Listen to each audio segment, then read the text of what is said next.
My name is IShowSpeed, and I'm the biggest streamer in the world. However, I am terrible at football. But today that is going to change as I'm going to become a professional football player.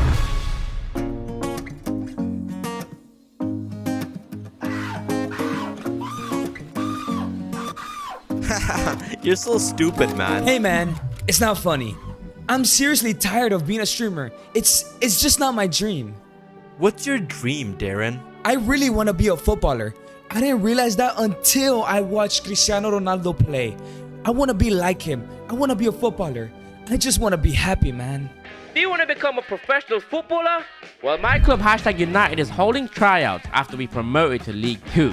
Be a part of history as the first ever YouTube pro team rising to go to the top. Be ready and don't go changing. You know what? I'm gonna do it. I'm gonna try out. Hell yeah, man. I'll do it with you. Let's make this team. Everyone trying out will get to play 2 11-a-side games to determine whether you make the squad.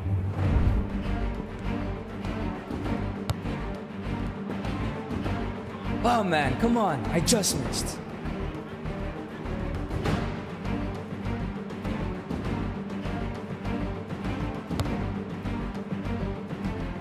Come on, Speed. Get your head in the game.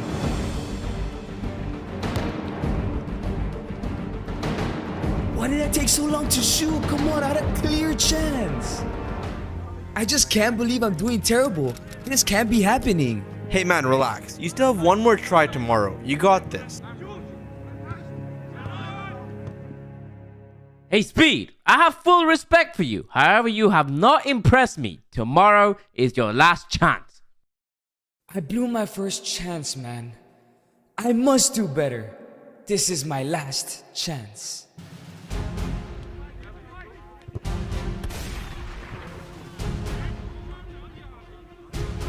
Yes, that's one goal. Come on.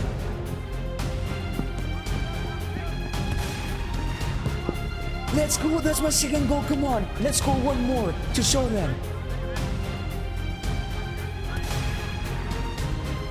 Yes, a hat trick. Come on, surely, I should get chosen for the team. Here we go. Internet superstar IShowSpeed has joined YouTube's favorite football team in #United. A lot of questions are being asked whether Spencer has made the right decision.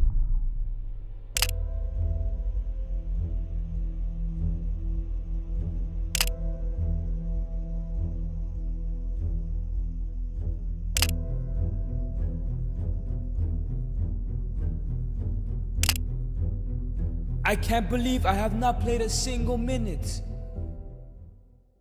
It is the final day of the season.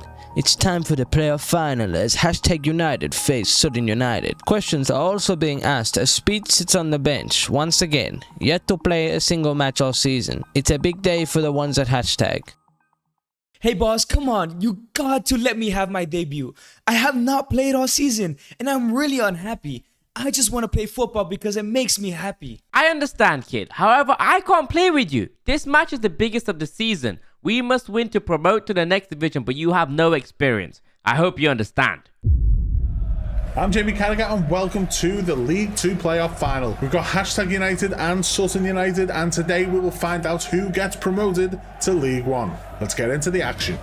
And straight away we got Bugil on the turn for Sutton United. He's in one-on-one with the keeper and it's a brilliant goal. That's 1-0 to Sutton United in the 25th minute. Will # be able to come back from this? It's 1-0 already. Come on boys, you gotta do better.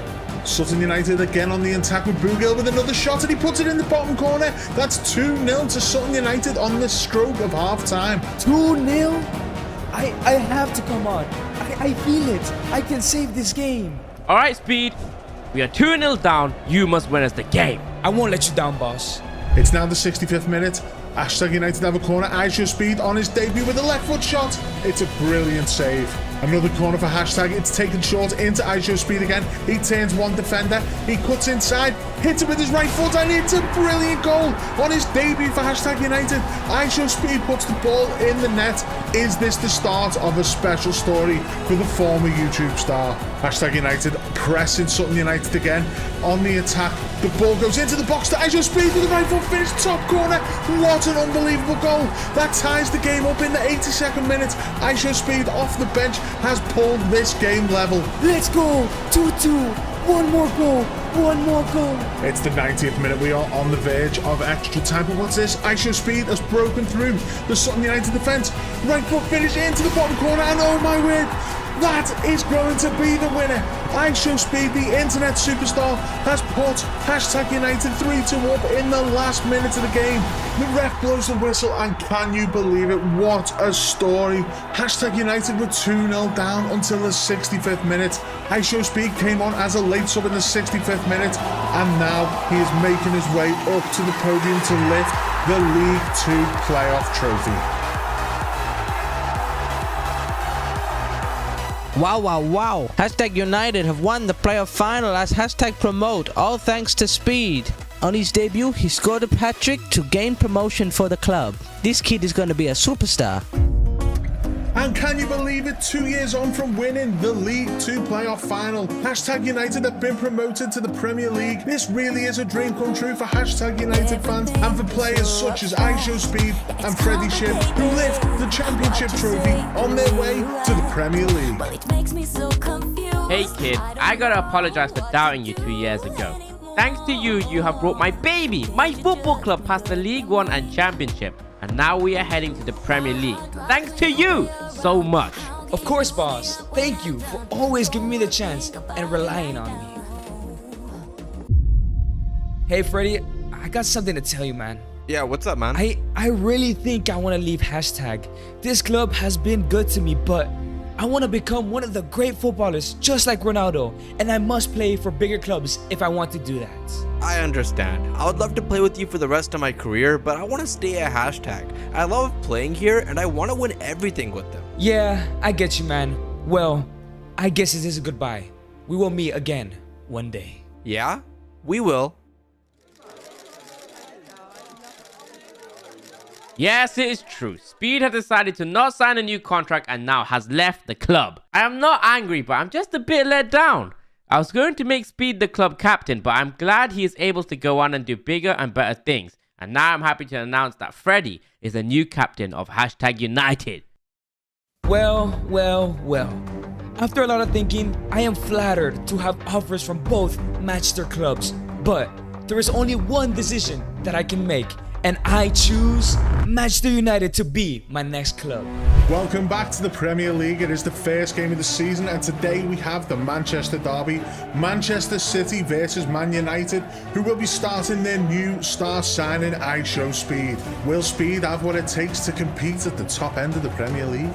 Straight away in the 6th minute, IShowSpeed with a shot, and it hits the bar. That is a horrific miss for IShowSpeed. Another chance for IShowSpeed. He's one-on-one with the keeper, and he chips it over the bar. That's an incredible miss as Pep Guardiola watches on in delight. IShowSpeed now back on the ball, it's only 19 minutes in. This is his third opportunity. A huge shot with his right foot. That is one of the worst shots I have ever seen. Another move for Man United comes in with IShowSpeed turning the defender. He's on his left foot, tries the chip shot, and once again, it's over the bar. Man City with pressure in the Man United box, and IShowSpeed with a horrific challenge from behind. Could that be a red card?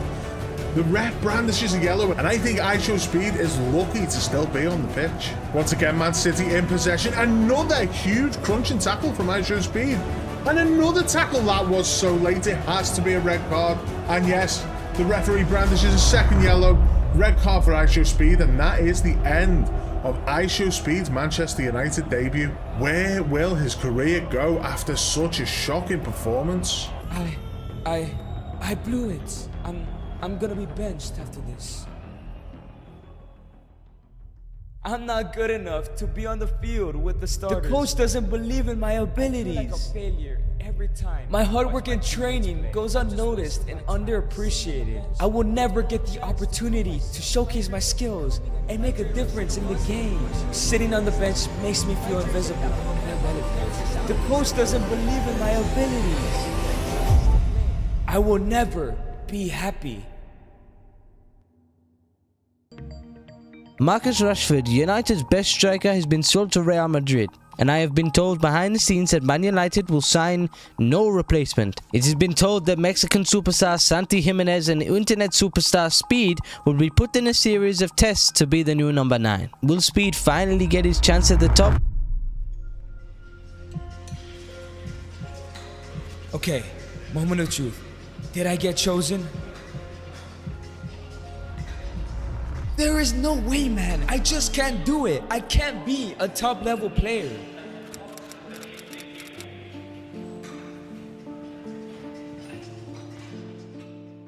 Here we go. It is May 25th. The US men's national team have selected 99% of their squad. They have one spot left as they choose Freddie Ship. Speed misses out. I just can't catch a break. I gotta call someone.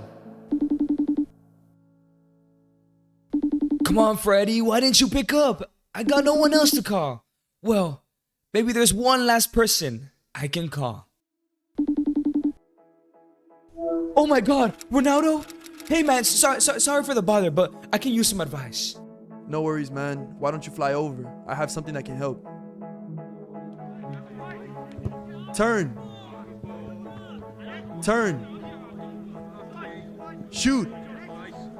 Nice one, Speed.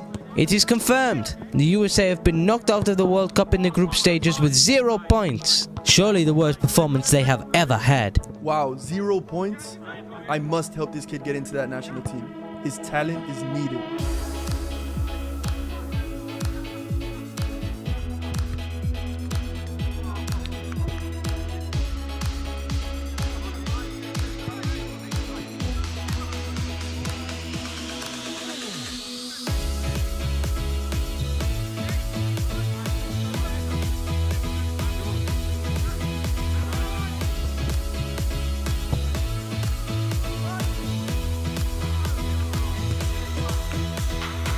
Nice one, Speed.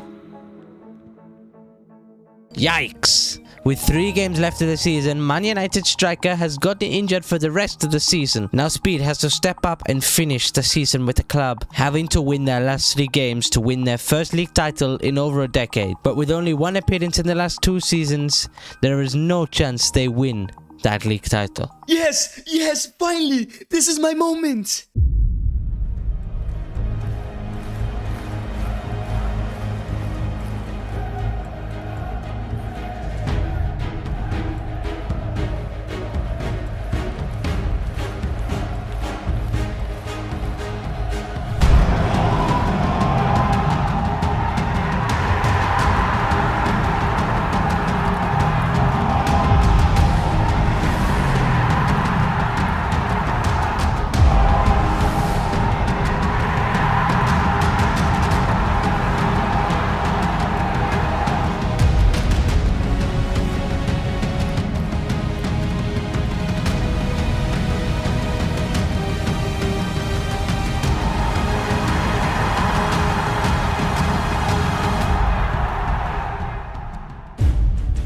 It is finally time for the last game of the season. Tottenham Hotspur versus Manchester United.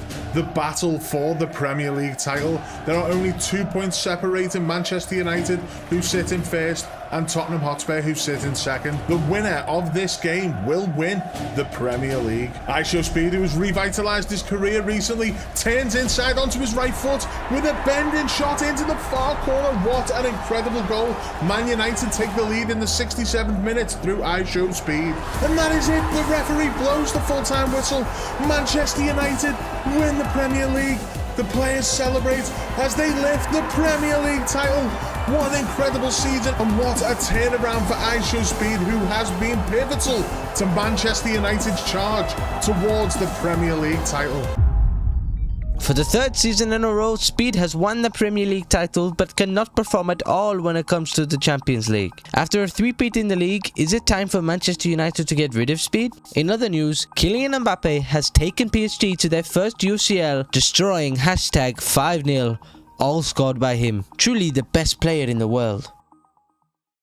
Once again, the US men's national team squads have been selected, and somehow, some way, Speed once again is not going to the World Cup. After their worst performance in history last time, was this a wrong call from the manager? I can't believe this. What else do I have to do? Man, I'm missing another World Cup. At least I hope Freddie does well. Here we go. France are World Cup winners as Mbappe scores a hat-trick to beat the USA. However, it seems like star player and captain Freddie Shipp has picked up a career-ending injury. It's a bad day to be an American, seeing a loss in the World Cup final and possibly their greatest ever player forced to retire. There's no way. A career-ending injury? I have to call Freddie. I have to check up on him. Hello? Yeah, Freddie, it's me. I'm so sorry, man. I wish that could have been me instead of you. I wish I could have gotten the injury and not you, man. You don't deserve it. Thanks, man. It just sucks. But you know what? Shit happens. Thanks for calling me and I'll speak to you soon. What a day! Speed has been told he is transfer listed as Manchester United have sealed the deal with Kylian Mbappe. What is next for Speed? Does he deserve to be leaving the club? Back at the bottom again? Who is going to want me after I've been sentenced out of the club? Such an embarrassment that I am. Hello? Hey kid, it's me Spencer. I heard what happened and I would like to apologize. However, I would love to have you back at the club. Hope you show the world the player you can truly become. Here we go. Speed has returned to the club that let him live his dreams. Will he be able to take the club to the next level? But more importantly, can he take himself to the next level? 2-0 already? I can't let this happen. I must come. Hey Speed, there is no chance you come back. You guys are not good and I'm the best. You know what, man? We'll see about that. With IShowSpeed's former club Manchester United winning in this final, IShowSpeed takes a shot and puts the ball away. Can IShowSpeed bring #United back into this game? With the score 2-1 to Manchester United in the 66th minute, IShowSpeed is one-on-one with the goalkeeper. He puts the ball away. What an incredible comeback. IShowSpeed brings #United level. Can #win the Champions League? And after a grueling game, the referee blows the final whistle. It is the end of 90 minutes as we head into extra time with the scores tied at 2-2. Heading towards penalties, #United possibly have one last chance. IShowSpeed in the box, he puts it away. That's his hat-trick, and that is undoubtedly the European Champions League in the bag for #United and IShowSpeed. Can Manchester United salvage anything in this last minute as they kick off the ball? And no, the referee has blown the whistle. That means #United are the European Champions League winners. IShowSpeed, and they leave Manchester United and Kylian Mbappe in their wake. What a final.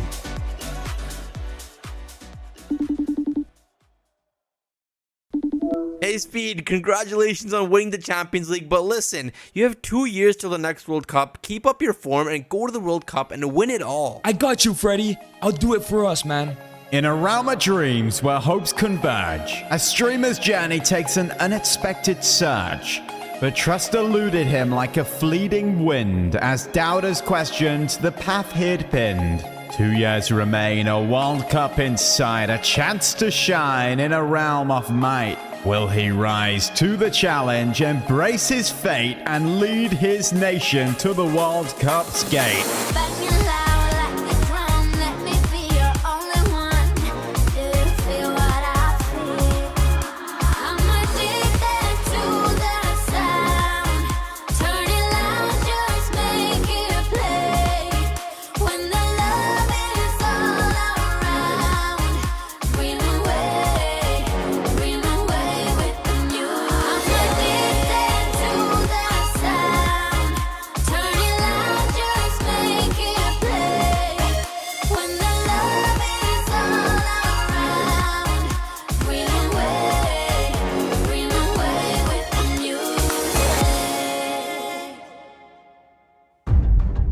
Here we go. After missing out on 2 World Cups, Speed has finally been selected to play for the USA and has been made captain. What a roller coaster of a career. Can he perform in the biggest stage of them all? Past the group stages, I know I can get this team to the final. Speed and the USA have breezed past the group stages. Will they be able to go to back-to-back finals? Come on Speed, you can do it, man. It's into the business end of the World Cup now for the United States as they play Belgium in the round of 16. Their captain IShowSpeed leads the walkout. Can the United States win their first ever World Cup? United States have the ball. It's played forward into IShowSpeed. He takes it into the box, hits it with his right foot. It's a brilliant save from the Belgian keeper. IShowSpeed takes the ball once more. He is through on goal, one-on-one with the keeper. He bends it round into the far post. What an incredible goal. The USA take the lead. Will this see them through to the quarterfinals? The ref blows the whistle, 90 minutes played, and USA win the game 1-0. On to the quarterfinals for the USA and IShowSpeed. An international derby coming in for the FIFA World Cup quarterfinals. The USA take on their southern neighbours Mexico. Can IShowSpeed continue his run towards the World Cup final? 9 minutes into the game, IShowSpeed is on the ball in the box, and it's a brilliant save. The ball is with the USA on the attack down the left wing. The ball floated in. Can the ball come down? It hits IShowSpeed, and it's a goal! IShowSpeed taps it into the near post corner. What an incredible finish.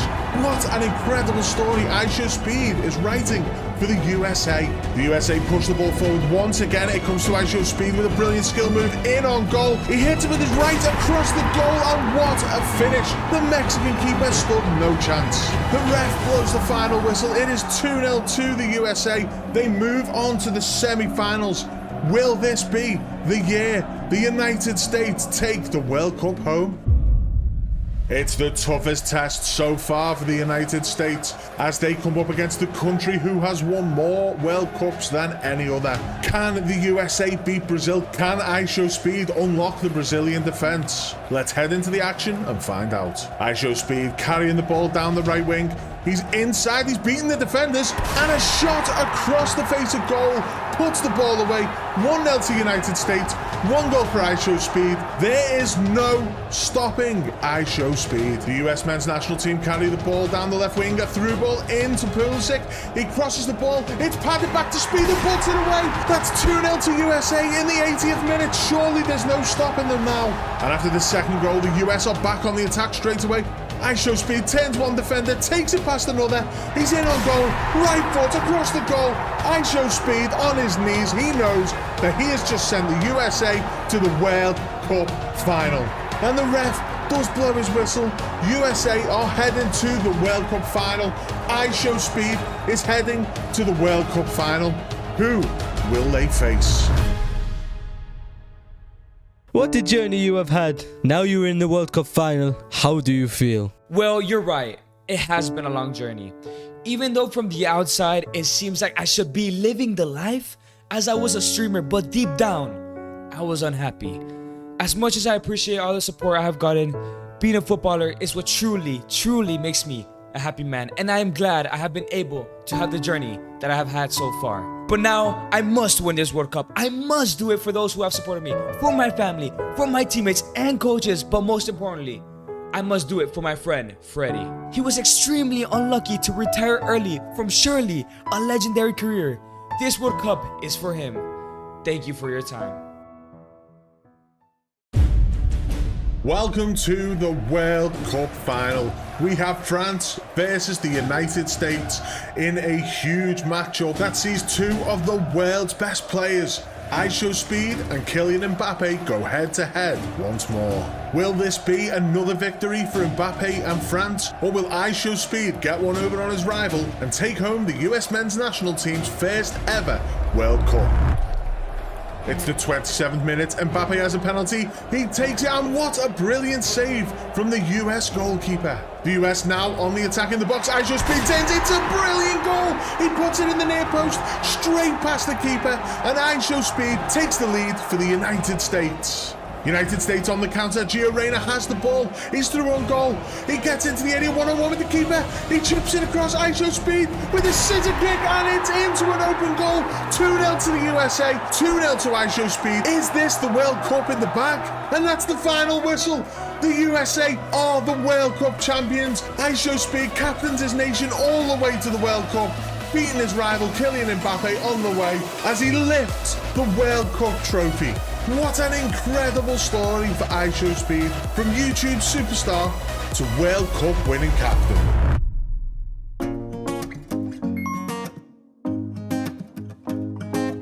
Dang, Darren, it really took you this long to win a Ballon d'Or. Me personally, I would have won it way faster.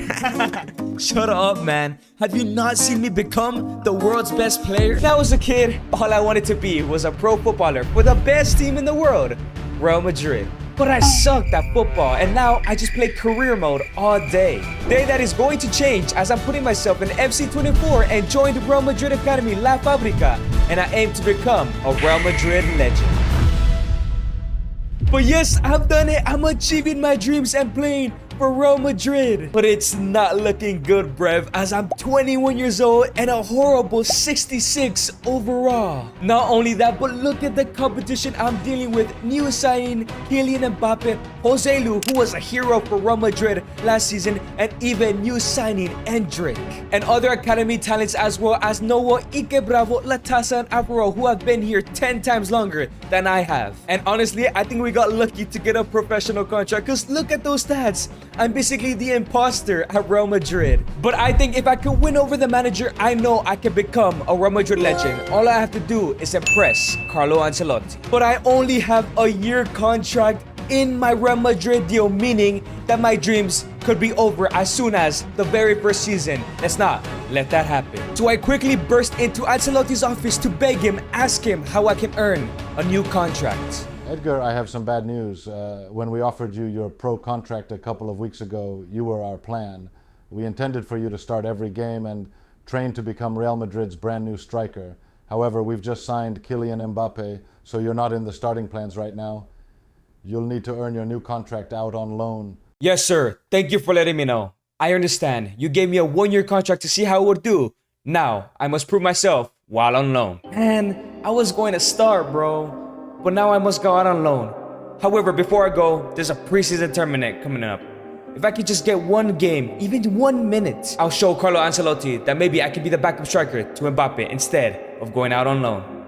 I cannot be like Ansu Fati and just be sent out on loan season after season. And as I created my new plan, I went straight into training, working on my shooting, dribbling, and passing, and even trained with the likes of Kylian Mbappe. And all that hard work got me to a 69 overall. And as the preseason is set to begin, playing against the likes of Atalanta, Roma, and Bayern Munich, I'm hoping I can get some minutes to prove to Ancelotti that I shouldn't go out on loan, that I should be the original plan. But it seemed like in the first game, I was not in the starting 11. I wasn't even on the bench. I was left in the locker room to watch from Madrid. And in the second game, it was the same story, as I was left in the reserves. However, this time around, Kylian Mbappe did get injured. So maybe, just maybe, I can get a couple minutes. And with just one preseason game left against Bayern Munich, if I don't get any minutes, I'll be sent out on loan, and my Real Madrid career could be in danger.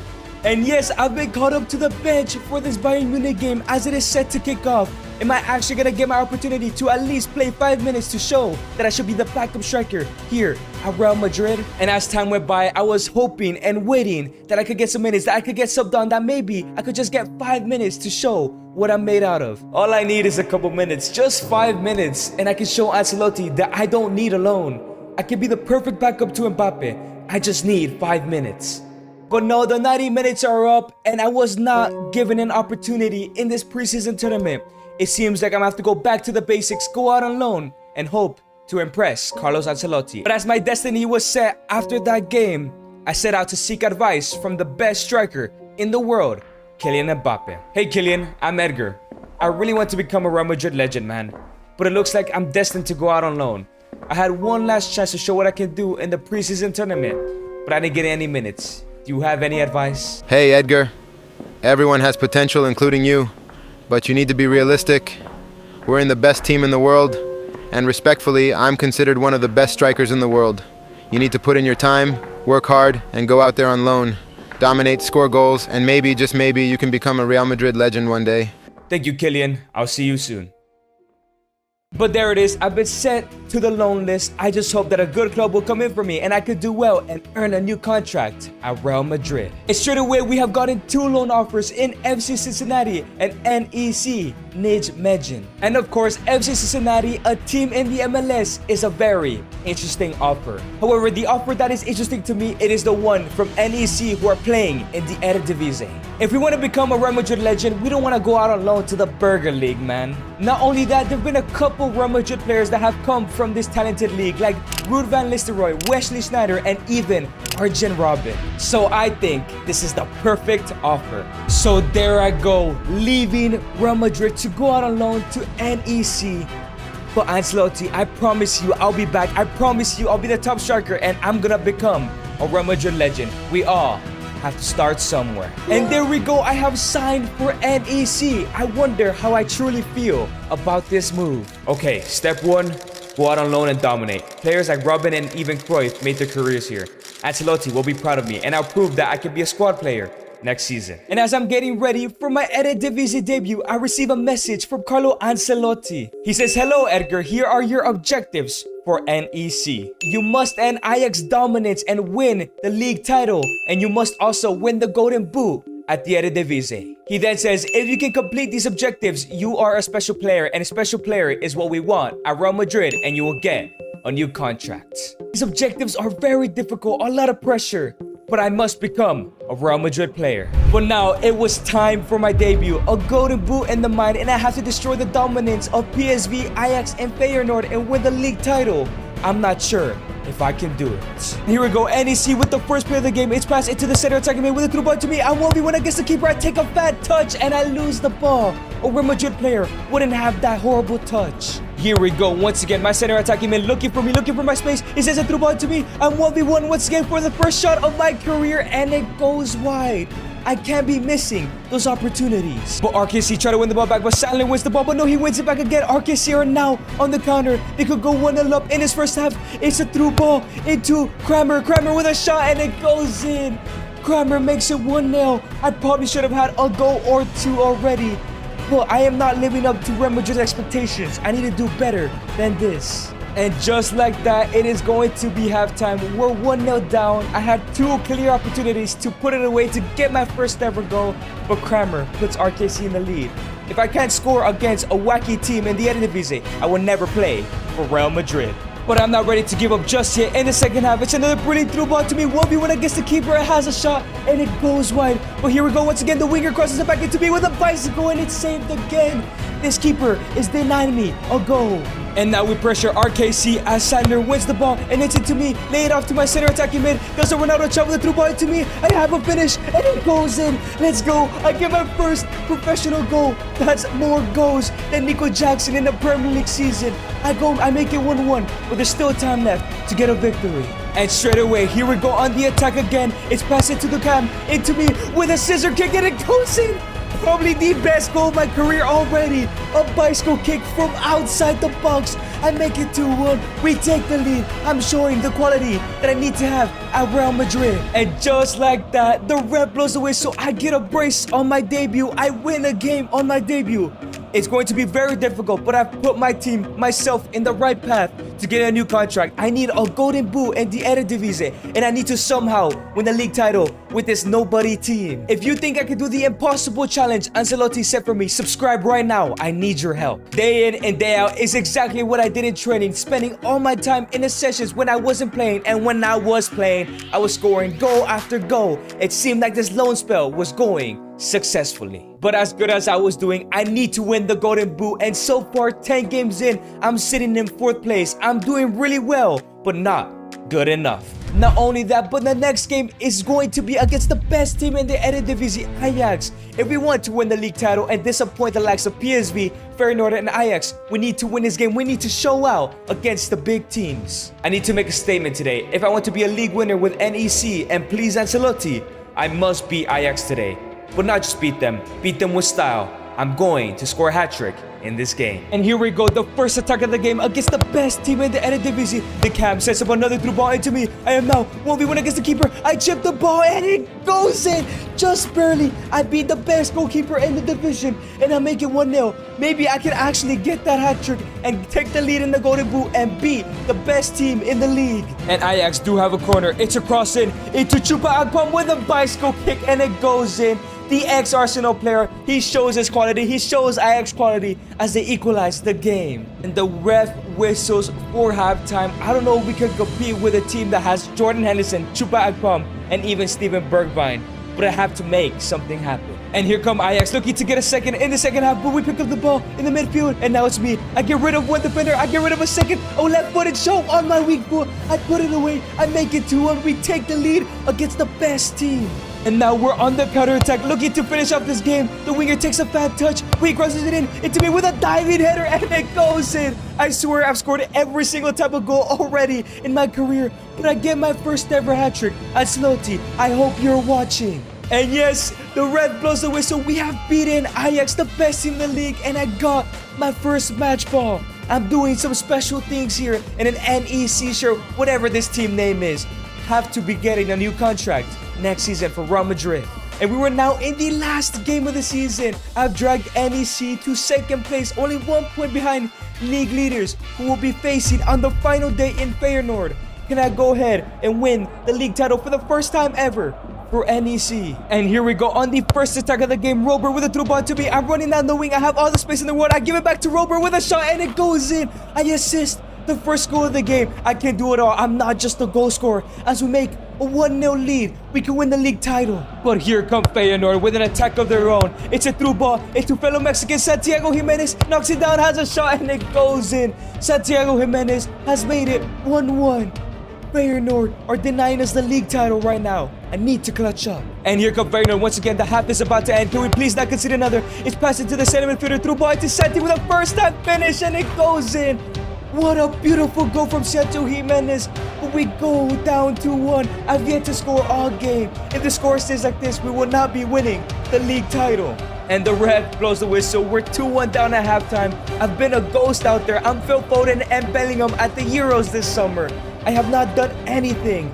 I need to lock in. I need to win this league title if I want a new contract. And we're struggling to get another attack here. He saves the ball though, and now's my center attacking mid with a through ball to me. I have a touch. I take a turn. A finish over at the box, and it goes in. Another screamer from me. 2-2, my first goal of the game. Only one goal is left. I need to score, or somebody in my team needs to score one goal, and we'll be league champions. And now we have a corner in the 90th minute. It's crossed in. They're trying to look for me, but no. It's cleared from the Feyenoord defense. It's placed back in, and now it's cleared back out. Come on, we need to score a goal. It's a bicycle kick, and it goes in. I've scored a 90th minute bicycle kick. The luckiest bicycle kick I'll ever get. A deflection, but surely that goal. We have won the league title. I don't think I was offside. But I think we just won. I think I just won the league title. And yes, the ref blows the whistle. We have done it. We lift the league title. I've taken NEC from nobodies to league winners. But the question is, did I win the Golden Boot? Am I gonna get a new contract at Real Madrid? And the news cover my incredible 90th minute bicycle kick. But did we win the Golden Boot? And yes, we have. 30 goals in 30 matches, a 1 goal per match.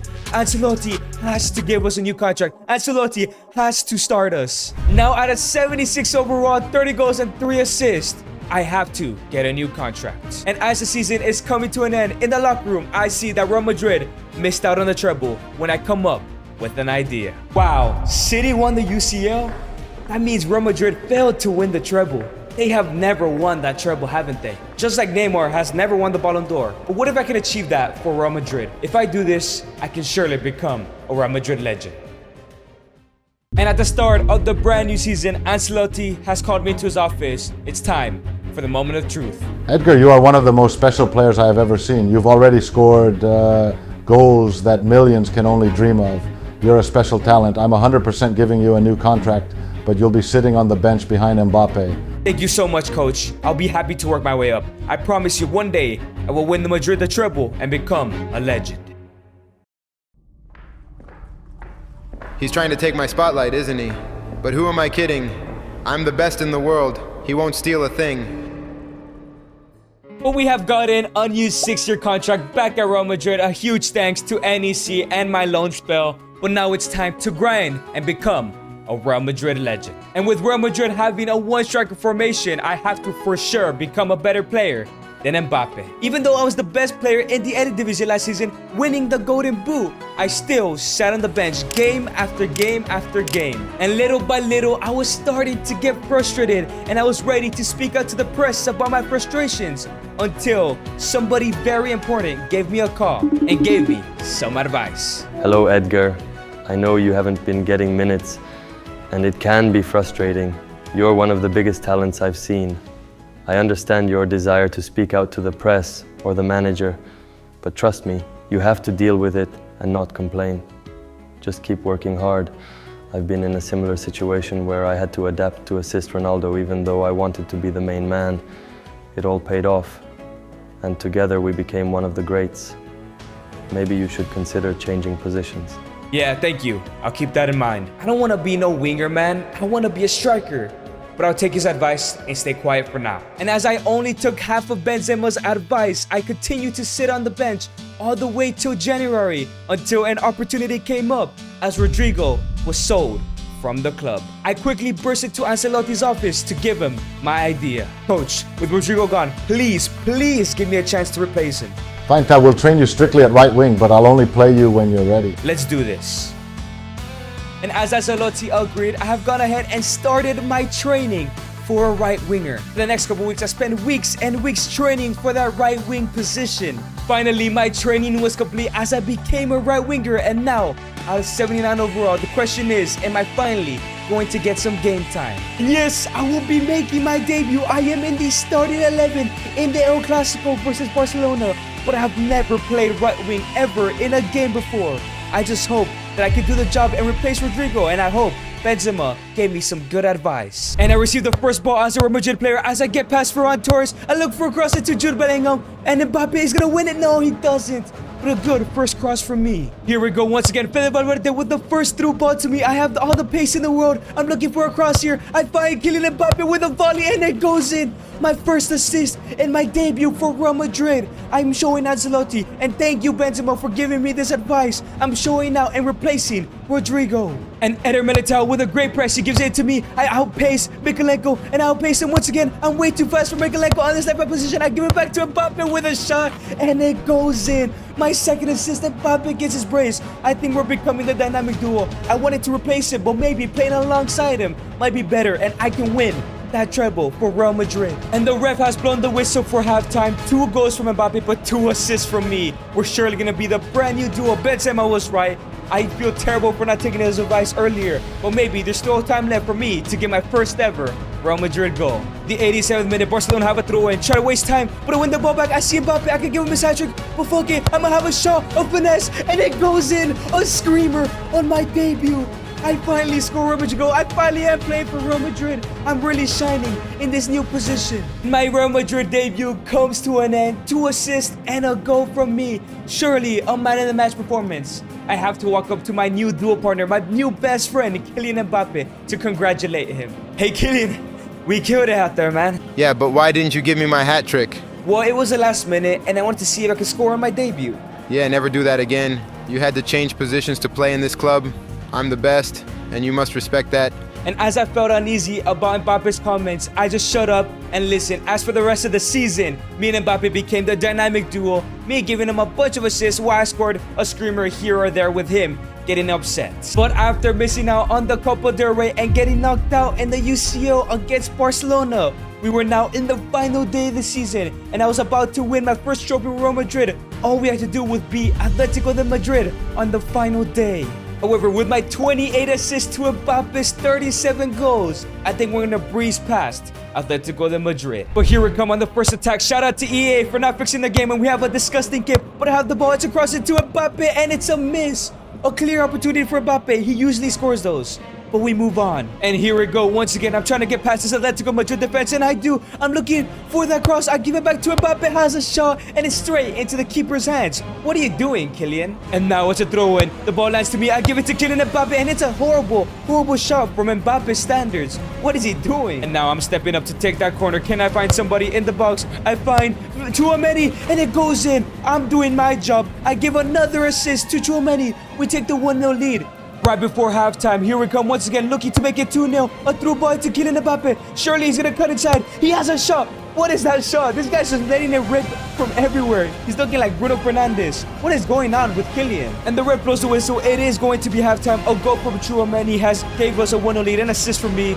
but Mbappe is not looking good out there. I hope that he can pick it up in the second half because I'm ready to feed him the ball. And now here come Atletico Madrid putting pressure. Morata wins it back, gives it to Griezmann with a shot, and Lunin makes a great save. And now it's Ferland Mendy. Tries to clear it out, but he gives it to Koke, the captain, and he puts it away. It's 1-1 now. Atletico get an equalizer. And here comes Mbappe trying to start the counter-attack, but Javi Galan wins the ball into Morata, takes a touch, has a shot, and it goes in. Mbappe gives away the ball, and it's now 2-1. Atletico are the league winners if the score stays like this. Mbappe is literally having the worst game possible. And it seems like Mbappe is coming off, Guller's coming on. I cannot believe Mbappe is getting benched right now. But Ancelotti calls me over. Hey Edgar, I know you changed positions, but Mbappe had a disastrous game. I'm putting in Guler in your spot, and you'll move to striker. Win us this title. Yes, sir. I will do this. With only a couple minutes left to go, I'm playing at striker for the very first time at Real Madrid. I do remove pick. I get past the defender. I have a shot, and it goes in. I make it 2-2 with only a couple minutes left to go. If the score stays like this, we still win the league title because we're ahead on points. But I want to secure that winner. With only a couple minutes left, I score a goal. And now it's Tony Rudiger on the ball. He gives it to me. I have a shot right in the box, but he's blocked. But I get it again. I shoot it again, and it goes in. A scruffy goal. But I have scored a 90th minute winner. My brace, my first ever minutes as a striker for Real Madrid. And I deliver. We have won the league title. I have won Real Madrid the league title. And the ref blows the whistle. That's why you never give up on those shots. That's why you listen to the coach. That's why you listen to legends like Benzema. I changed to right wing. I became a striker on the last game. And I scored a winner. We lift the La Liga title. Let's go. I win my first trophy with Real Madrid. I'll be so close to becoming a Madrid legend. And at the end of the season, I finished with 13 goals, 29 assists, and an 83 overall. I'm slowly becoming one of the greats. And at the start of the brand new season, Ancelotti goes ahead and calls me and Kylian Mbappe to his office to share some news. Kylian, Edgar, I've decided to change the formation. You'll both play as strikers. Let's go, Kylian. We're going to be partners. Hold your horses, kid. Edgar's not ready to play up top with me. In fact, he's not ready to start at all.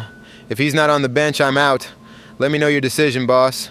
I'm sorry, Edgar, but I have to send you out on loan.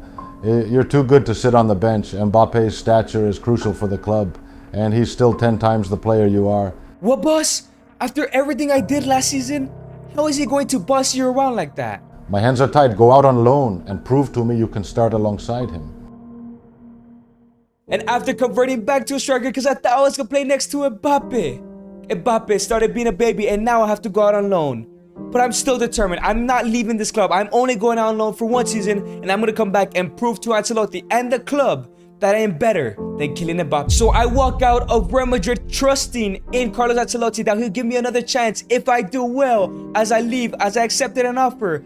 But this realistically could be the last time I have played for Real Madrid, as I can easily have a stinker of a season wherever I go, and I can be sold because Mbappe is world class. And to prove Carlo Ancelotti that I am a special player, I have gone to the worst club in England, in Manchester United, and I'm gonna show him that I can carry this team who have a bunch of shitters like Harry Maguire and Bruno Fernandes as I sign for them in a one-year loan. I'm ready to take on the Premier League and come back to Real Madrid and become a legend. And we have joined Manchester United on loan, and we are probably one of the best players in this squad. I'm just glad that on paper some of these players look good. 89 Fernandes, Mainu doing really well, Garnacho coming into his own, but we know what the Manchester United blood is. That is bottling and somehow losing to the small teams. But as I stepped onto the pitch, it was time for my Man United debut. And now, on my Man United debut, Garnacho gives me the ball. On my first ever appearance, wearing the number 9, I get rid of Romero, I get rid of Pedro Porro, and now I have a finesse shot from match in the box, and it goes in. I score my very first goal for Man United. 1-0. I'm going to show Ancelotti that I am better than Mbappe. Now Spurs take the kickoff where Bruno Fernandes wins the ball back, but no, Tottenham get the ball back. And now it's Christian Romero, but I get rid of Christian Romero as well, and I'm trying to beat the other defender, and I do. Insane pressure from me, and I put it away. Another goal from me. Insane pressure from me. I get a second goal in the first half, destroying Tottenham Hotspur. And we pressure once again. Kobe Mainu gives me the ball, and I'm looking for my hat trick on the first half, and I put it away. 3 goals in one half against one of the best teams in England. I mean, they are bottle jobs, but I scored my first hat-trick for Man United. And as the second half kicks off, they are subbing me out after I already got a hat-trick. They want to go ahead and save me, make sure I don't get injured, as I already did my job. And the game does come to an end as they give me my match ball. Of course, a hat-trick from me. as I'm very happy here at Man United after my debut. Yes, a hat trick. This is exactly what I needed. I have to keep performing like this to show Ancelotti that I'm the man to replace Mbappe. After that hat-trick performance, I have a confession to make. One of my favorite players of all time is Ricardo Quaresma, and he basically scores the best Trivelas in the game. Well, while I'm at United, I want to see if I can score a Trivela goal. So for the next couple weeks, as I dominated in the Premier League, I trained in the training sessions to try and attempt to score a Trivela goal, and well, this happened. And it's Bruno Fernandes into Marcus Rashford, back into me. I take a turn, I have a Trivela, and it hits the crossbar. I've been working so hard. Maybe one day I'll score a Trivela. We were now in the business end of the season, and with one game left, we were sitting in first place by 1 point. And all I have to do is take Man United to a victory against Everton to win the league title. Not only that, but I was in the FA Cup and Europa Conference League final. I have the opportunity to win my first ever treble, even though it's a shit one and it's with Man United. But right before the last game of the season, Carlo Ancelotti sent me a message while I was in the locker room explaining some objectives he has for me. Ancelotti wants me to go ahead and win all 3 trophies to win the treble basically. But not only that, he wants me to score a total of 5 goals in the last 3 games to cement a place in the starting 11 next season at Real Madrid. The question is, can I do it? It seems impossible. But it was time to kick off the final day of the Premier League season against Everton. And here comes Bruno Fernandes trying to win the ball back. And yes, he does, but he falls to the ground and Braithwaite picks it up. But no, I rob it for Braithwaite. 1v1 against Jordan Pickford with a shot, and it's a great save from Pickford. The ball is in the air straight after the corner. Kobe Mainu gives me the ball. I have it outside the box. I've scored from here before, but it's blocked. But Garnacho picks up the ball and he crosses it into me. I take a touch, I have a shot, and it goes in. We go 1-0 up. If the scores stay like this, we are going to become Premier League champions. I make it 1-0. And here comes Lisandro looking to start the counter-attack ball, and Murichan wins the ball. And now it's Andre Gomez has all the space, crosses it into Beto. Beto lays it up to Diallo. The ex-Man United player puts it away. It's 1-1. If Man City are winning their game right now, we would not be winning the Premier League title.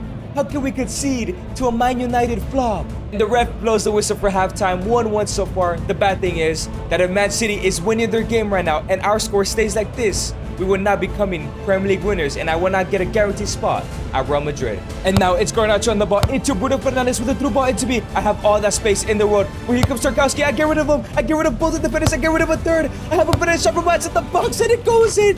One of the best goals I've ever scored in my career. My first ever solo goal.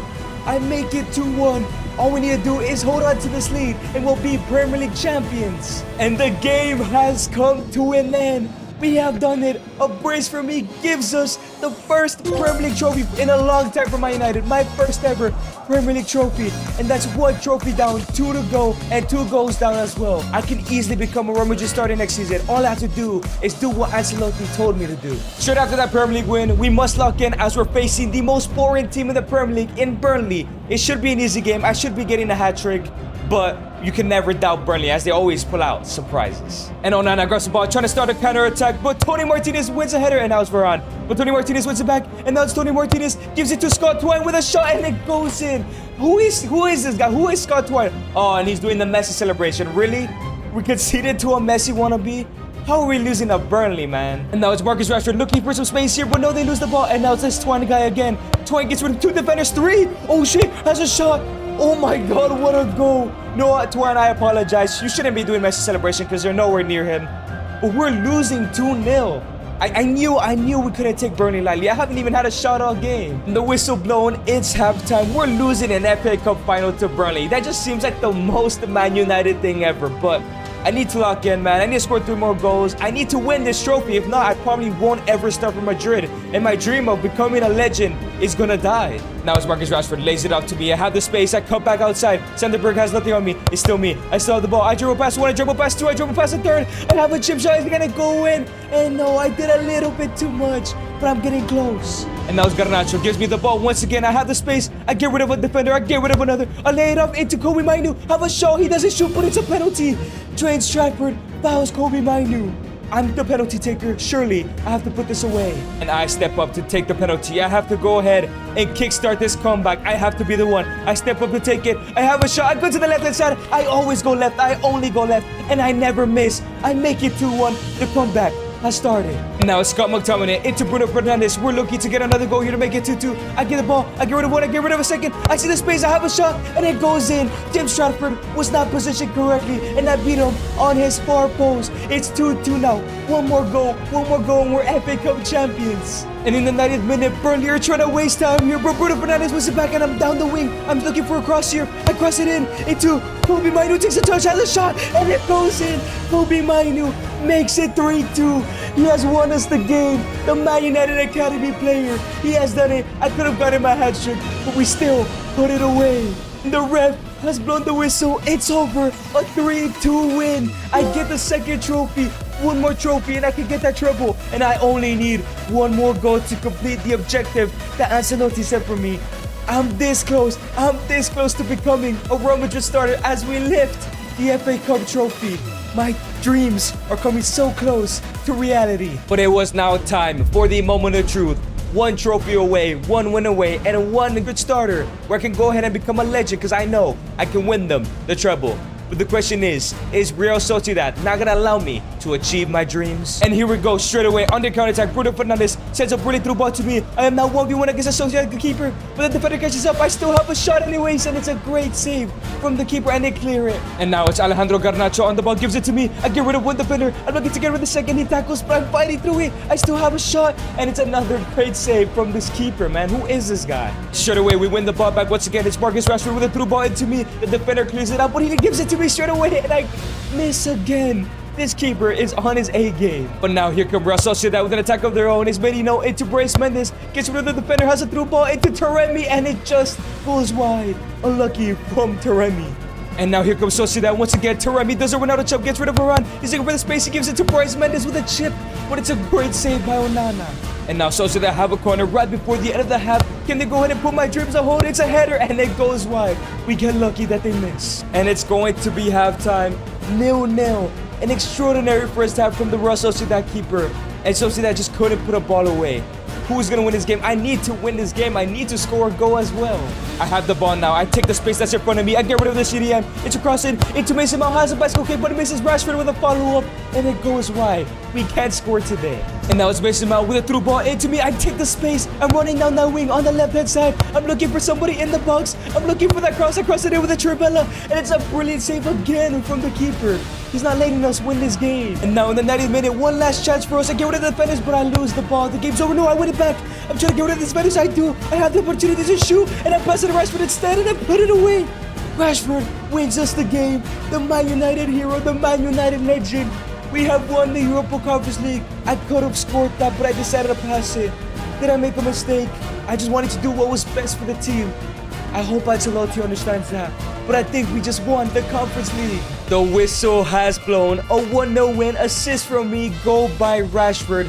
We lift the Europa Conference League. The question is Ancelotti going to understand that I did what was best for the team? Or is he going to be harsh because he only wants special players? As I won the treble, but I failed to score the 5 goals. My loan spell is coming to an end. A treble, a shitty one at that, but a treble indeed with Man United. 30 goals and 7 assists. I've proved my worth in the best league in the world. I know I didn't score the 5 goals, but hopefully Ancelotti understands. And to kick off the 4th season of my career, Ancelotti has called me and Mbappe for the moment of truth. Let's see what he says. Look, Mbappe, I know you have reservations about Edgar, but he just won a treble at Manchester United single-handedly. Imagine what you two could achieve together. I'm asking you to accept this. I know you want to become the greatest of all time at Real, and I believe Edgar can help you get there. Yeah, Kylian, I know I can. I'm not sure what I did to you, but I want to be a Madrid legend myself. I believe we can help each other. Come on, bro. We don't want to end up like Eden Hazard. I hear you, Carlo. Whatever, let's do this. All right, Edgar, let's work together. Just make sure you don't steal my spotlight. It has been decided. We have convinced Mbappe to let me play next to him, and it's gonna be good with all these amazing players like Bellingham, Vinicius, and Fede alongside Mbappe. We're surely gonna win the treble, and we're both and the entire team are gonna become Real Madrid legends. Let's see how Mbappe and I do in our very first game together up top. And here comes the first attack of the game. Chouamani into Kylian Mbappe. I have the ball. I wait on it a little bit. I see the Mbappe run. A through ball 1v1 against the keeper, and the best player in the bloody world is not missing that shot. We link up once again, just like I never left. 1-0. Here we go once again. Chouamani into Vinicius with a through ball to me. 2v1 against the goalkeeper. I'm gonna go ahead and sweat it to Mbappe, and he puts it away. 2-0. I don't know why Mbappe doesn't like me and he doesn't want me in the team. We're cooking. I could assist him all day and score a couple goals where I can take most of the credits. With only a couple minutes left to go, Chouamani wins the ball back. He's looking for somebody. He does find me. I'm looking to get this goal. I see Mbappe, but I want the goal on my return. And yes, I get a goal on my return to Real Madrid. 3-0. This game is over. Me and Mbappe are going to be absolutely disgusting. And the game comes to an end. A 3-0 win. 2 from Mbappe and 1 from me. It seems like Mbappe is walking up to me. Maybe he's going to realize he's wrong and finally congratulate each other. And we can work together to win the treble. So for the rest of the season, I made Mbappe happy, giving him assist after assist, making sure I only scored a couple goals. But after winning the Copa del Rey together, we were now in the final game of the season against Barcelona for the La Liga title. All we have to do is not lose to Athletic Bilbao. Not only that, but we also have the opportunity to secure the treble if we win the league title, as we'll face Inter Milan next in the UCL. And now it's Chouamani on the ball, gives it to Fede, into Camavinga, into me. I have the space, I give it to Mbappe, and it goes in. Beautiful football from Real Madrid. We're looking like a prime Barcelona, because prime Barcelona doesn't exist anymore, as we go 1-0 up, set to win the league title. Athletic Bilbao are looking to clear the ball. They clear the ball, but I win the header. I give it to Mbappe with a scissor kick, and it goes in. Another assist from me, another goal from Mbappe. He's on his hat trick. All I need to do is give him his hat trick, and he'll be fine. But we're for sure winning the league title. Vinicius Jr. gives it back to Chouamani. Chouamani to me. I give it to Mbappe. Mbappe has a space. He has a shot, and it goes in. This Athletic Bilbao defense is atrocious. They're absolutely embarrassing. A hat-trick from Mbappe in the first half. 3 assists for me. This game is over. We're becoming league champions. An Athletic Bilbao kickoff. Now that Mbappe has his hat-trick, I want to get a goal, man. When I try to intercept, but I foul him. But I go down on the ground. I pulled a muscle. I'm going to be injured. I'm going to be taken out. This puts me in danger of not playing in the UCL final. I'm getting subbed out. I can no longer play. The question is, am I going to play in the UCL final? The ref blows the whistle, and Mbappe picks up his match ball, and we have won, and we lift the league title. That's a double for us, but I am injured for the UCL final. Not that I care that I'm not playing, but I want to be out there to help my team to win the treble. Can they do it without me? I hope I'm not out for too long. And I'll be out for the next 4 months, a torn calf muscle. That means I'm missing the UCL final. I hope they can do it without me. But the UCL final, the opportunity to make me and Mbappe and the rest of the squad Real Madrid legends. Can they go ahead and win the treble without me? Real Madrid haven't won a treble in forever. And I wanted to be part of the first team to do it. And Mbappe can still do it for us. Vinny can still do it for us. Jude can still do it for us. But as I watch out from the locker room, I hope they can do it without me. And here comes Mbappe with the first attack of the game, looking to create some spaces. Nobody else to help him out. Has a shot, and it goes wide. Unlucky from Mbappe. Now Jude Bellingham into Latasa on the ball, and now it's Kylian Mbappe. Throws a rainbow flick over the Inter defender. He knocks it down, but Alejandro Bastoni covers him, and Diego Costa picks up the ball. Mbappe is struggling. The ref blows the whistle for halftime. And I sit in the locker room nervous, because what if Mbappe can't do it on his own? What if Real Madrid can't do it without me? I'm not trying to sound like I'm the best player, but I've been creating for Mbappe all season, and he hasn't scored a goal yet. And here comes Kylian Mbappe straight from the second half, looking to get a goal here. He gets rid of the defenders, has a shot, and it goes wide. How unlucky can this guy get? And now here goes Marcus Thuram. He gets the ball rid of Rudiger, and the 90th minute has a chip shot. It's saved by Courtois, but Thuram has a shot, and it goes in. Where's the defense? Wait, I can't blame the defense either. This is Inter's first shot of the game. Mbappe had so many shots. And Inter win the UCL final. They couldn't do it without me. Ref blows the whistle, and Inter Milan are taking the UCL as they lift it. Mbappe had probably the worst game he's ever had. But we just missed out on the treble. We have not become Real Madrid legends. And after missing out on the UCL, Mbappe is taking some questions in the press conference. I don't think this is gonna go well. How do I feel that Edgar couldn't carry me to the UCL win? First of all, I've been carrying this kid his whole career. I just had a bad game. Yes, it's a coincidence that he didn't play today, but you know what? Screw you and screw Madrid. I'm leaving the club. How dare I get disrespected? And Mbappe has said that he's leaving. The media got to his head. Why is he listening to him? He's the best player in the world, but we finished the season with 21 goals and 35 assists, while Mbappe had the 50 to 19. We were the dynamic duo, and now he's leaving no matter what.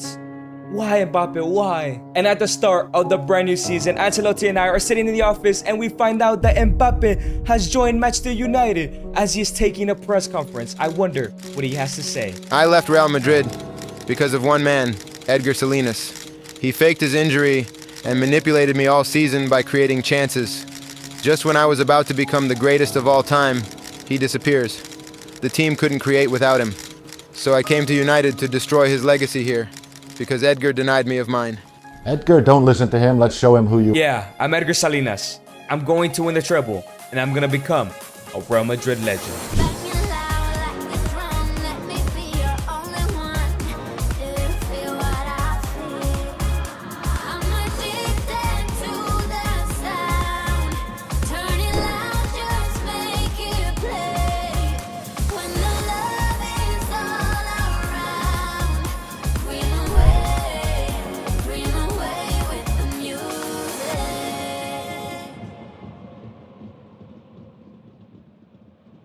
After Mbappe and I won domestic trebles in our respective leagues, we will now be facing each other in the UCL final.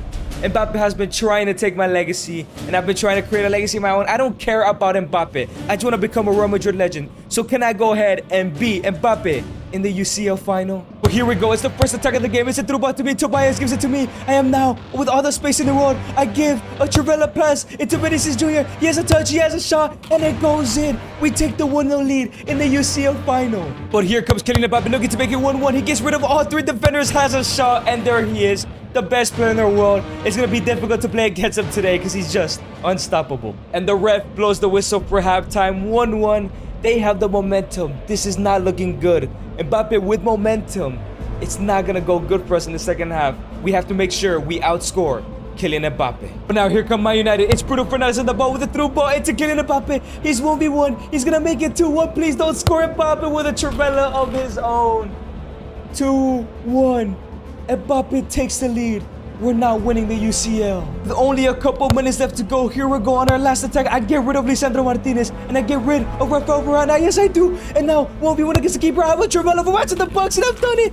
I finally scored the Trivela that I've always wanted to score in my entire career. Shout out Ricardo Quaresma. We make it 2-2. There's still enough time to score a winner. The ref is about to blow the whistle. We have one last attack. Can I go ahead and finish it? No, Lisandro wins it back. Can I win it back? Yes, I do. No, Nana picks it up. The ref's gonna blow the whistle. Come on, come on. I'm waiting for another fuck up. He lays it down. What is he doing? I get the ball back. I have a shot. And it goes in. Oh, Nana is the dumbest goalkeeper in the world. He like completely forgot I was there. I put it away in the 90th minute. We have won the UCL. We have won the treble. Surely, I'm a Real Madrid legend. And the ref blows the whistle. We have done it. We have won the UCL final as I left it for the treble. Only that, but I've also won the Ballon d'Or, establishing myself as a Madrid legend. This is John Cena, the greatest WWE wrestler of all time. But he can't even kick a football to save his life. But today that is going to change, as I'm going to make John Cena the best player in the world. Alright, Dwayne, that's one win for you and one win for me. Let's settle this. Greatest athlete debate by becoming footballers. In 5 years, I'll be waiting for you in the Champions League final, and I will beat you and win the Ballon d'Or. Do we have a deal? You got yourself a deal. I am in absolute disbelief. The world of sports has gone wild. John Cena and The Rock have become professional footballers as Cena signs for celebrity team Wrexham and The Rock signs for AFC Wimbledon. There is no way they do well. They can't use their feet and their muscles will only drag them down. Alright, Cena, you've become the greatest wrestler of all time. But you have to prove to the world that you are the best athlete. So you must become the world's best footballer. Bye-bye WWE.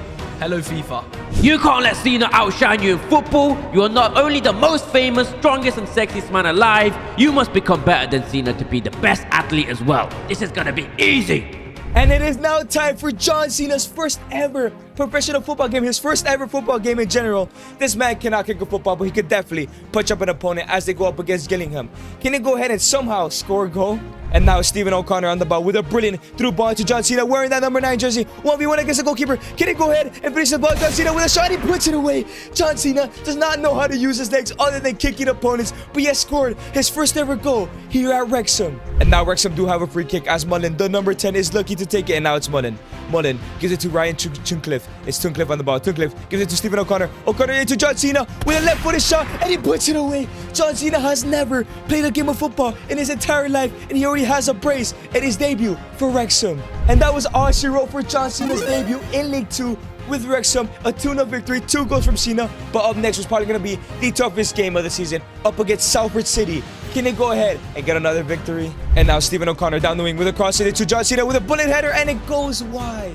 And that was big Fanzine on the ball. Fanzine down the wing. Fanzine with a brilliant through ball to John Cena. Looking to score another goal. John Cena with a shot and puts it away. 3 goals in 2 games for John Cena. It's looking like he's going to be a very talented footballer. And this game comes to an end as well. 3 goals in total for 2 games for John Cena. And now it's up for another game against Hartlepool United. Another tough team. Can he go ahead and continue his form? Stephen O'Connor plays a brilliant through ball to John Cena, who takes a touch of Cena on his right foot, and he is right foot, and he puts it away. Another goal for John Cena. It seems like League 2 is too easy for him. Another goal for Cena.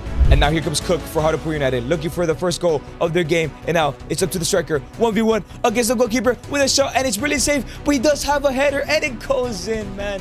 John Cena's team does concede, however, there's still enough time to win this game. And now here comes Wrexham in the 77th minute looking for a winner. It's Davies. It's Davies on the ball. Here comes Davies, dribbling down the middle. He sees Cena. Cena takes a touch on his left foot. It's still John Cena with a shot, and it's a deflection, and it goes in. That is surely the winner to get his 3rd win in a row and his 5th or 6th goal of his career already. And the ref blows the whistle as John Cena picks up 9 out of a possible 9 points, and his goal scoring form did not stop there, as in the next 2 games he picks up a total of 3 more goals, adding to his tally. Is he going to go ahead and win his first ever league title here at Wrexham? It's now the final day of the season. The Rock and Wimbledon are sitting in first place with 101 points, while Cena and Wrexham sit in second with 98. Will we have a brilliant last game as these 2 titans face each other? And not only that, Cena and The Rock are fighting for the Golden Boot, both sitting on 23 goals. Who is winning the league title and who is winning the Golden Boot? Alright, Dwayne, if you win or even tie this game, you will win your first title. Will you take down Cena and Wrexham? Yes, of course, it will be easy. John Cena is nowhere near my level in any aspect of the world. John, The Rock said you're not nearly on his level and will easily win the title today. What do you think?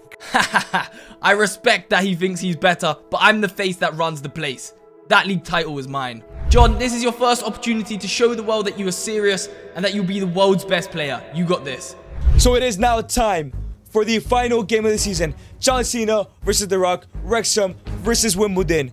Who's going to go ahead and win this match? The winner wins the league title. However, if they draw or John Cena loses, The Rock takes the league title home, and he is now in a 1-0 lead over John Cena, as they're looking to meet in the Champions League final in a couple seasons time.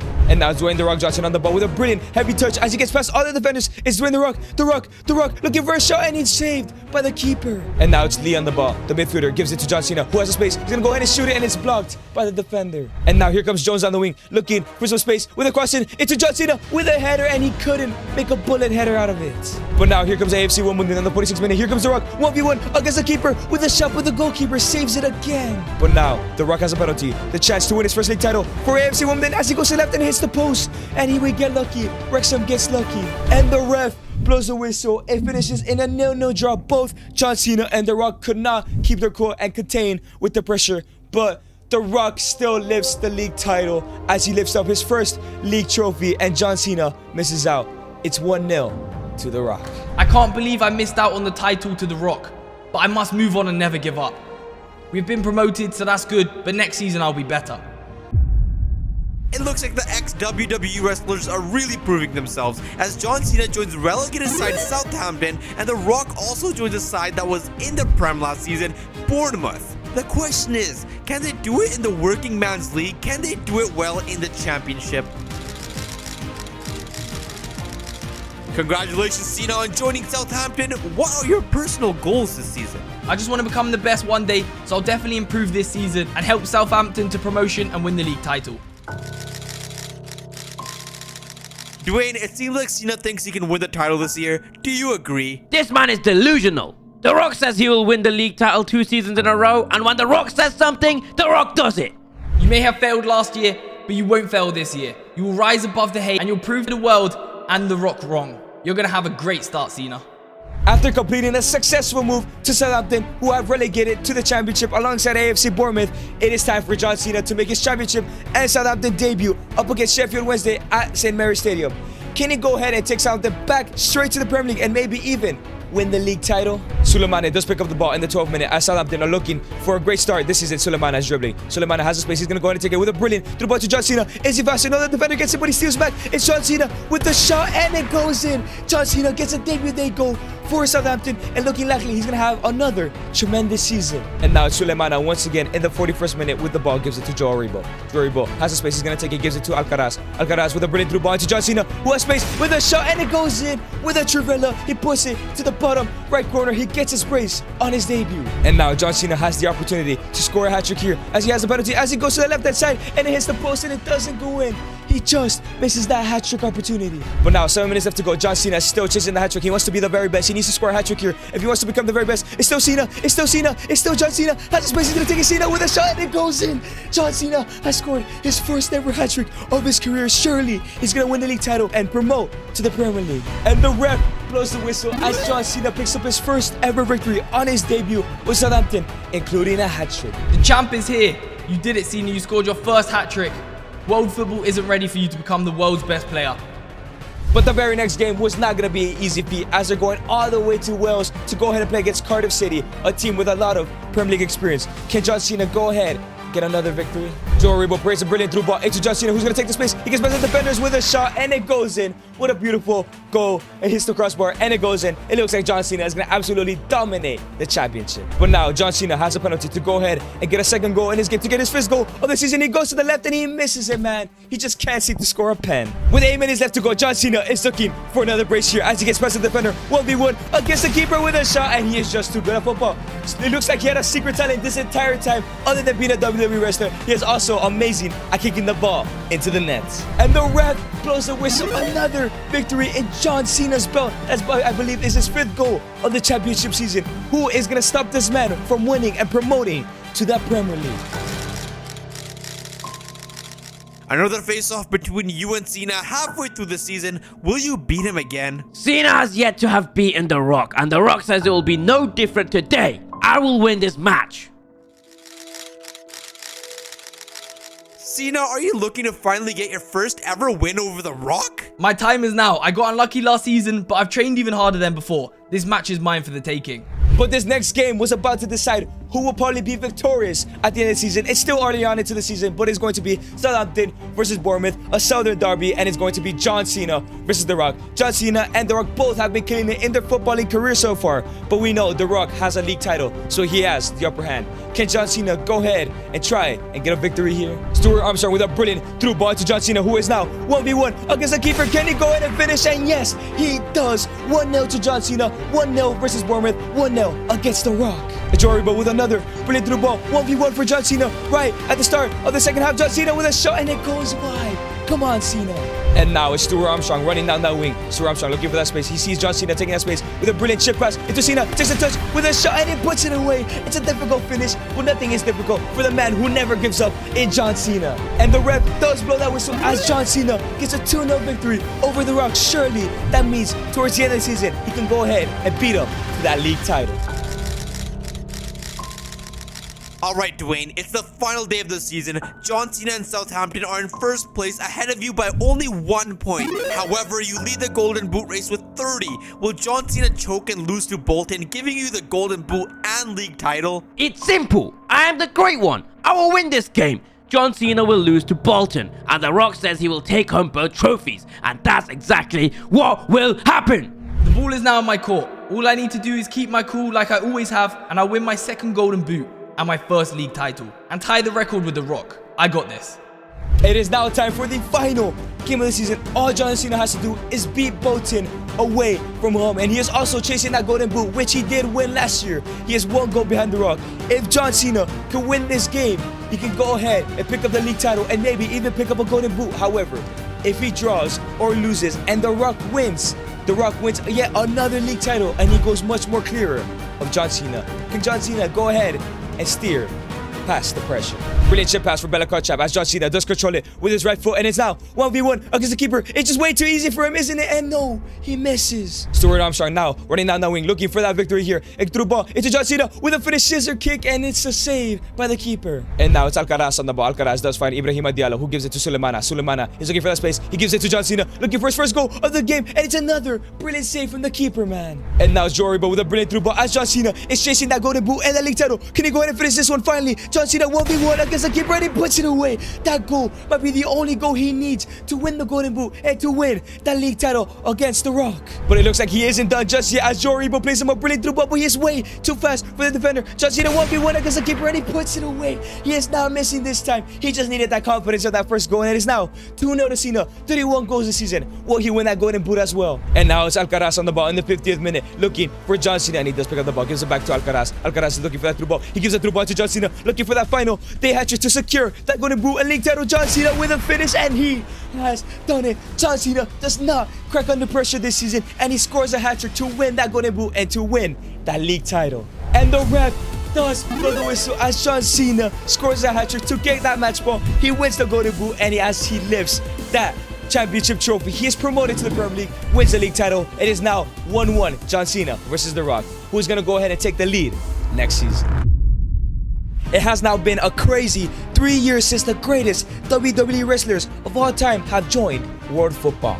Both Cena and The Rock have a title to their name. The score is 1-1, and as both have remained with their clubs, curious to see how they would do in the hardest league in the world. As it is now 1-1, who will be victorious, you or The Rock? There is no chance The Rock will get a lead on me again. I've been hustling and working. I will have a better season again. It seems like John Cena is saying he will outdo you this season in the Premier League. What do you have to say to that? The Rock is gonna lay the smackdown on John Cena this season. There is no chance that The Rock fails. The Rock will take a 2-1 lead over Cena. The John Cena and the Premier League, two words that you never thought would be put together. But John Cena is here now, making his Premier League debut. Can he go ahead and continue his form? He's done it in League 2 with Wrexham. He did it in the Championship with Southampton. Can he go ahead and do it away from home in the start of his Premier League career? Can he go ahead and do well in the Premier League? Joe Aribo with a brilliant chip pass into John Cena 1v1 with a shot, and it's just too easy for him. It doesn't matter if it's the League 2, the Championship, or the Premier League. It doesn't matter who he does it with. John Cena is gonna score goals as he wants to become the world's best player. Another chip pass from the Southampton defense, and goes to John Cena with another brilliant touch. Surely he's gonna finish this one, and he's just way too good. This man has an urge to finish the ball into the back of the net. This man has all the cool in the world. He will always finish that ball. And John Cena picks up his first 2 goals and his first 3 points in the Premier League against Watford. But up next was going to be an even tougher game against mid-table rivals Leicester City at home at the St. Mary's Stadium. Can he go ahead and continue to get another 3 points? And now Stuart Armstrong down the wing with a cross in to Cena with a bicycle kick, and it's a brilliant save from the keeper. That would have been his best goal. And now Ruben Loftus-Cheek plays the ball to John Cena. He's not offside. He ran from the halfway line. And now still John Cena. 1v1. He's out muscling Ruben Cook. And it's still John Cena with a shot. And he puts it away against Leeds United. I had said Leicester City earlier, but it is Leeds United 1-0 to Cena. And now John Cena picks up the ball once again. He's looking for another goal in his game. 2 braces back-to-back in the Premier League. John Cena with a finesse shot, and he puts it in the back of the net. John Cena will always score goals. He wants to become the best player in the world, and he's doing it well so far. And the ref blows the whistle. 2 back-to-back victories, 4 goals in 2 games for John Cena in the Premier League. Let's see what he's gonna do next, man. John, you've had a great start to the season. Where do you think you will finish this year? The team and I have been working hard to maintain in the league. However, watch us become the face of English football by winning the FA Cup this season. Did you hear, Dwayne? John Cena says he'll win a cup. Are you gonna stop him? The Rock says Cena is wrong. As long as The Rock is in the FA Cup competition, he will be the one victorious. And it seems like John Cena and Southampton have shifted their focus to the FA Cup as they're doing relatively well in the Premier League. And now it's time for the run at 64 against Blackburn Rovers. John Cena wants to win it, and The Rock also wants to win it. Let's see who's going to go ahead and win the FA Cup. Stuart Armstrong does take control of the ball here, and now he's on the wing. He gives it to Willie Smallbone. Willie Smallbone on the ball, gives it to John Cena. He has a space, he gets past the defenders. It's too easy for him. John Cena with a finish, and of course, Blackburn was going to be no issue. He destroyed Blackburn last season in the Championship. He gets a goal, 1-0 to Southampton. But now here comes Blackburn as his Buttersworth on the ball. Gives it to Harvey Bell. Harvey Bell with a shot, and it goes in.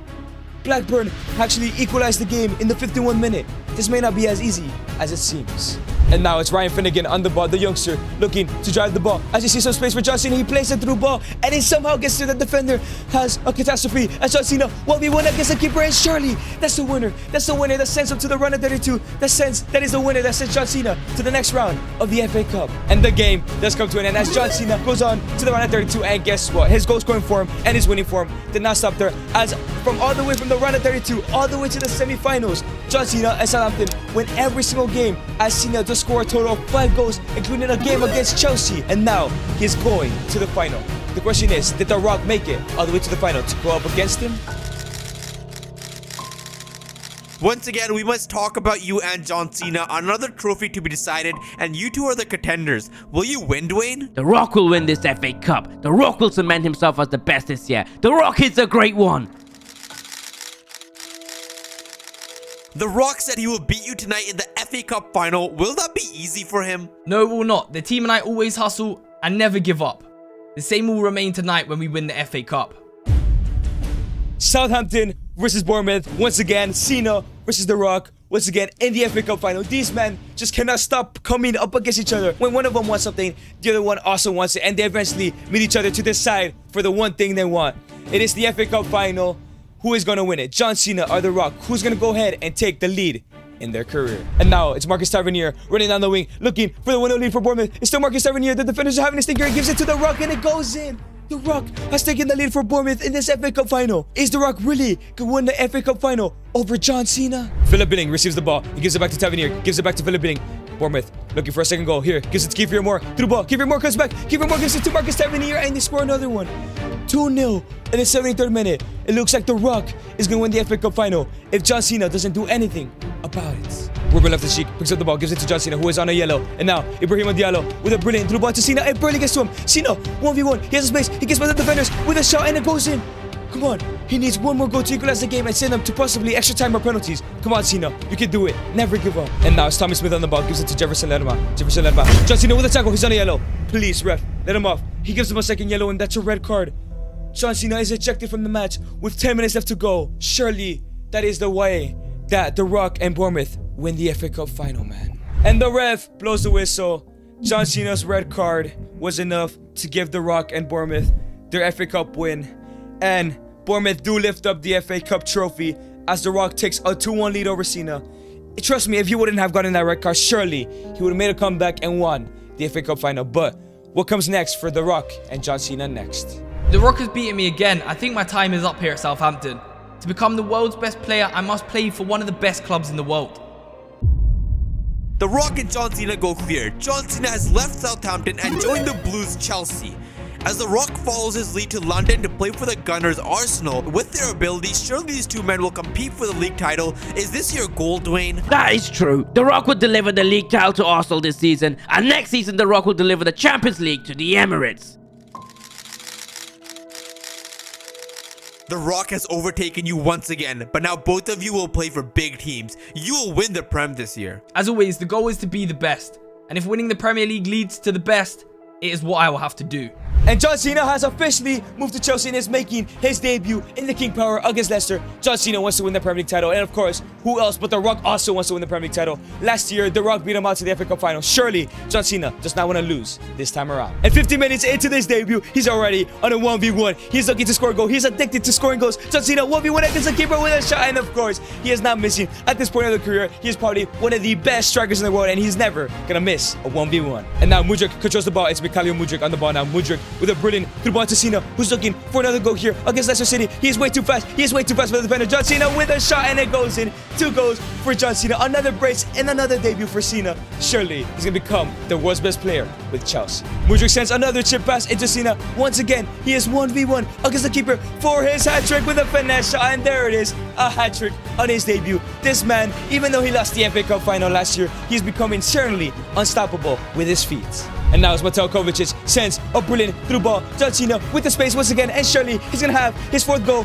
of the season and the game, and he does put it away. John Cena is absolutely obsessed with winning games and scoring goals. He is going to win that Premier League title, no doubt, this season. And the ref blows the whistle, and there was only ever gonna be one result: a victory, 3 points, 4 goals, and a match ball for John Cena. And up next, his next victims were set to be Wolves at their stadium. Can he go ahead and get another hat trick, maybe? 12 minutes in, John Cena does have a penalty. Can he go ahead and score his first penalty of his career? And yes, he does. After missing his last 3 penalties, he goes ahead and scores the first goal of the game, his 5th goal of the season. He is absolutely dominating the Premier League. And now as Mateo Kovacic plays a beautiful threaded pass into John Cena, who is now 1v1 against the goalkeeper. Can he get a brace in the 24th minute? And yes, he does. He is cool, calm and collected. The coolest player in the world. Gets his 6th goal of the Premier League season. Kovacic with another through the ball. He's looking for back-to-back hat tricks. John Cena with a shot, and he has done it. He is absolutely insane, outrageous. Nobody could compare to him. It's another whistle blown. It's another Chelsea victory. It's another match ball and hat trick for John Cena. But up next was gonna be another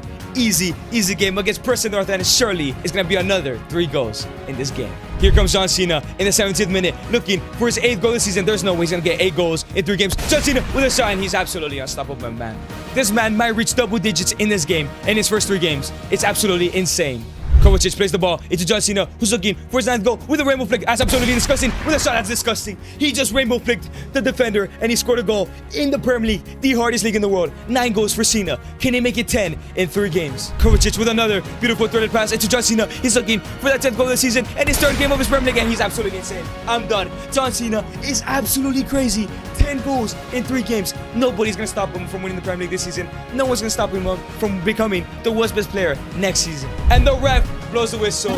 3 games, 9 points, 10 goals for John Cena. Tell me, who's gonna stop him from winning that Premier League? What a Premier League season. It's the final day. Chelsea and Cena are sitting in first place, but Arsenal and The Rock are only 2 points behind. They'll be facing off for the league title as Cena and Dwayne are fighting for the Golden Boot. Get your popcorn because the final day will be historic.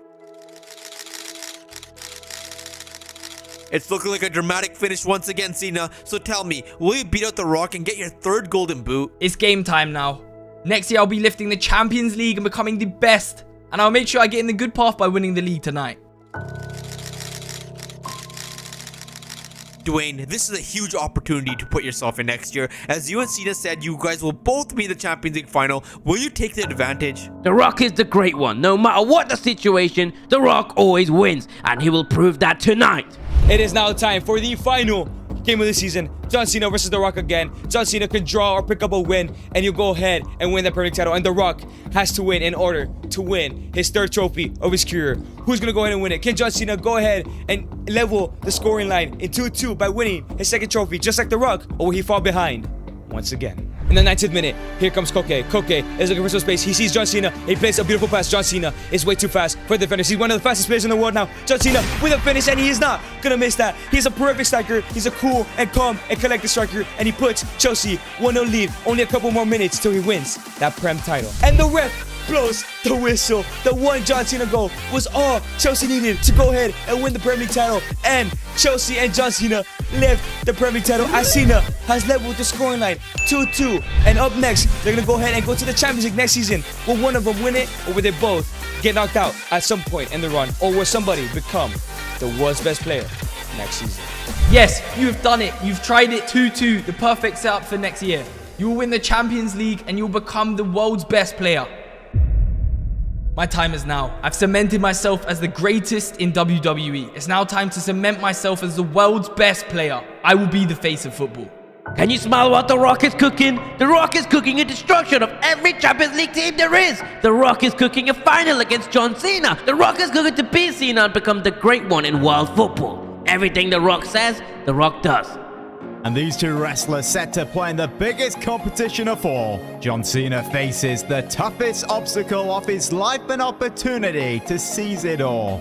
However, the Great One has and won't make it easy, as he has to seek to be the one. John Cena versus The Rock, once in a lifetime, hoping to take place. But this is the Champions League, and it's live!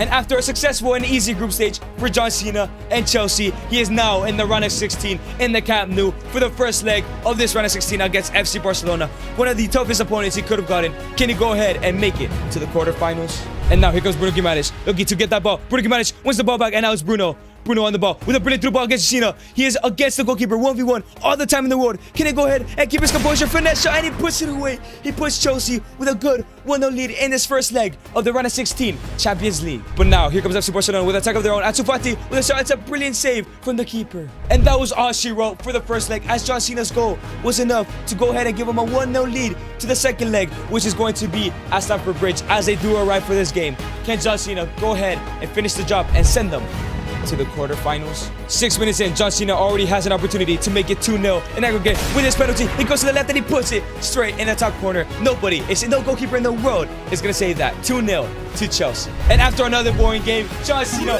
knocks out FC Barcelona of the Champions League. He scores in both legs to make it 2-0. And now, let's go ahead and find out who's going to face in the quarterfinals. And it looks like John Cena and Chelsea are returning to Italy, returning to the San Siro for the first leg of the quarterfinals. Can John Cena go ahead and have another good first game to give him a good advantage for the second leg? John Cena does pick up the ball in the 10th minute. Here comes Cena. Cena looking to improve his dribbling here. He's doing very well so far. It's still Cena. It's still Cena. It's still John Cena. It's still Cena with a shot as he hits the crossbar. In the 50th minute now, here comes John Cena looking for another inspired run. It's Cena, 1v1 against the goalkeeper. He's been here many times before, and he's been here and he has scored many times before. He never misses from those opportunities. 1-0 to Chelsea. Another first leg for John Cena. It's another 1-0 victory for his men as they're going all the way back to Stamford Bridge for the second leg with a 1-0 lead. Can he go ahead and finish his job here in England? And now it's Mikhailo Mudryk down the wing in the 20th minute, looking for a cross in to Cena with a header and hits the goalkeeper with a save, and Cena finishes it off. Yes, even though the keeper makes a save, Cena was there in the right place, in the right time, as a good striker always is, and makes it 2-0 in aggregate. Mr. Pulisic with a beautiful touch, with a beautiful pass to his fellow American, John Cena. Can he go ahead and make it 2-0, 3-0 in aggregate and finish off this time? John Cena with a shot, and he does do it. John Cena has been absolutely unstoppable this season. Nothing is going to stop him from becoming the world's best player and beat The Rock to that. But now, Callum Hudson-Odoi with the corner, with a cross in, all the way to Malang Sarr. But no, and now Ronaldo Araujo picks up the ball. Ronaldo Araujo, it's still Ronaldo Araujo with a cross in to Gravenberch with a header, and it's over. John Cena didn't have to score for this, as Gravenberch does pick up a goal. Chelsea are going to the semifinals. Who are they going to face in the next round? And wow, what a tough game. John Cena, Chelsea versus PSG, versus Kylian Mbappe, versus Neymar, versus Messi. Will John Cena go ahead and do well in the Parc des Princes, or we go ahead and fumble the bag and get knocked out in the semifinals? 7 minutes in, Kylian Mbappe has an opportunity to put PSG with a 1-0 lead. He has a shot and he misses it. Kylian Mbappe has missed a penalty. And it's now Callum Hudson-Odoi picks up the ball in the midfield. He's getting past all the defenders. Nobody's pressuring him. And now it's Mikhailo Mudryk. Mudryk into John Cena. It's John Cena. Gets by the defenders easily. It's still John Cena with a shot, and it's just too easy for him. No matter who he faces, no matter what club they are, no matter where they're from, John Cena is going to score goals and put Chelsea into leads. And now Hudson-Odoi again playing that cam amazingly so far this season. Into a through ball, into Cena, who is now 1v1 against the keeper. Can he go ahead and finish? And yes, he's just too good, man. 2-0 in the first leg away from home against PSG. Surely they're going to the final, and no matter who they're facing in the final, he's gonna go ahead and win it and become the world's best player. And the ref does blow the whistle as John Cena picks up 2 goals in a 2-0 victory as they fly all the way back to Stamford Bridge for the second leg. Surely John Cena is gonna finish the job. Andrew and the youngster just pick up the ball with a brilliant through ball into Cena. 1v1, literally in the second minute of the game. Can he go ahead and finish? And it's not even fair anymore. It's not fair. 2 minutes into the game, Cena already gets a goal. The ball is passed to Anjorin with a through ball into John Cena, who's looking for another brace in this game. And yeah, this tie is over. 4-0 to Chelsea in aggregate. 4 goals to Cena by himself have carried Chelsea through the semifinals. Surely he's going to go on to the final and win it. I bow down to both of you, specifically you, Cena. You challenged The Rock 5 years ago to the Champions League final today, and both of you have achieved it. Will you finish the job? Yes. Yes, I will. Like I said to Cena, full respect to you two. Will you win tonight? The great one always wins. Hello, Rock. It's nice to see you before the final. You have been a thorn in The Rock's ass since your debut. The Rock will lay the smackdown on you tonight. Yeah, sure, buddy. You won't be able to see me tonight. And now, it is time for the biggest game of John Cena's career. The Champions League final. And guess against who else but Arsenal and The Rock. They're now 2 for 2 each. Both have won 2 trophies. They have beaten each other 2 times each. But it is time for the final game. They were both amazing wrestlers. They have both been amazing footballers. But the question is, who will be the world's best player in order to know who is the world's best athlete? John Cena or The Rock? Who will win this Champions League final? Quickly, if you guys haven't subscribed, subscribe. If not, Lunita's gonna growl at you.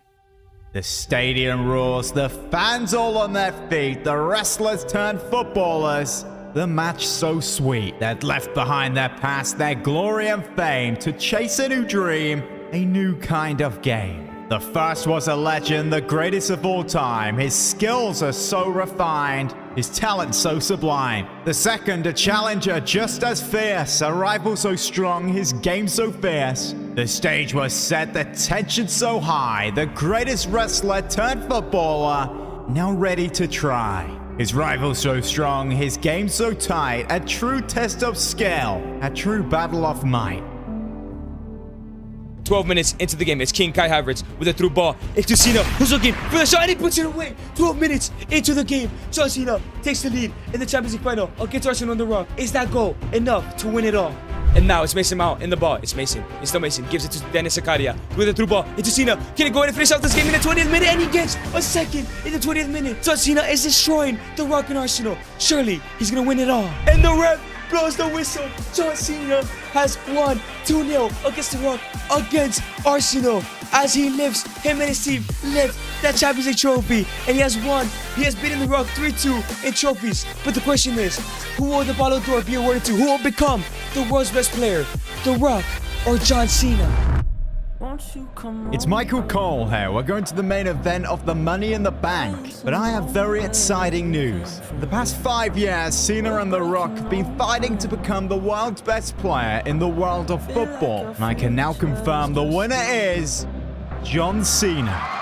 I have just been offered the craziest job in world football. Al Nassr has bought their way into the Premier League and have asked me to win them the Champions League. And they've only given me 4 seasons to do it. Well, challenge accepted, as I am taking over Al Nassr in the Premier League and aim to win them the Champions League to make them the world's best team. But it's not gonna be so easy. This is the best starting 11 we can get at Al Nassr. Yes, there are some footballing greats like Cristiano Ronaldo and Sadio Mane, and even Aymeric Laporte. And we even have 2-3 decent youngsters in Angelo, Jonathan Duran, and Mohamed Simikan. But this team is simply just not a top 4 Premier League club, let alone a UCL winning side. However, we do have 67 million in the budget, which should allow us to sign some superstars. And who better to sign for this club but Luis Diaz, who is linked to them in real life, and at an 85 overall, he can easily fit into that right mid. But you really thought it was gonna be that easy, just signing the best players in the world? No, it's not that simple. Al Nassr have a history of signing some of the best players in the world, but when they're a little bit older, which means throughout this entire save, we are only allowed to sign players above the age of 29, a year after their prime. So that instantly eliminates signing the best wonder kids in the world. However, they only don't sign old players, they've also signed Simikan and John Duran, who are some of the best youngsters in the world. So alongside only signing players above the age of 29, we're allowed to sign one under 25 player per season. So that leads us back to Luis Diaz. He is 27, meaning we cannot sign him. If we want to come back in for him, we have to wait at least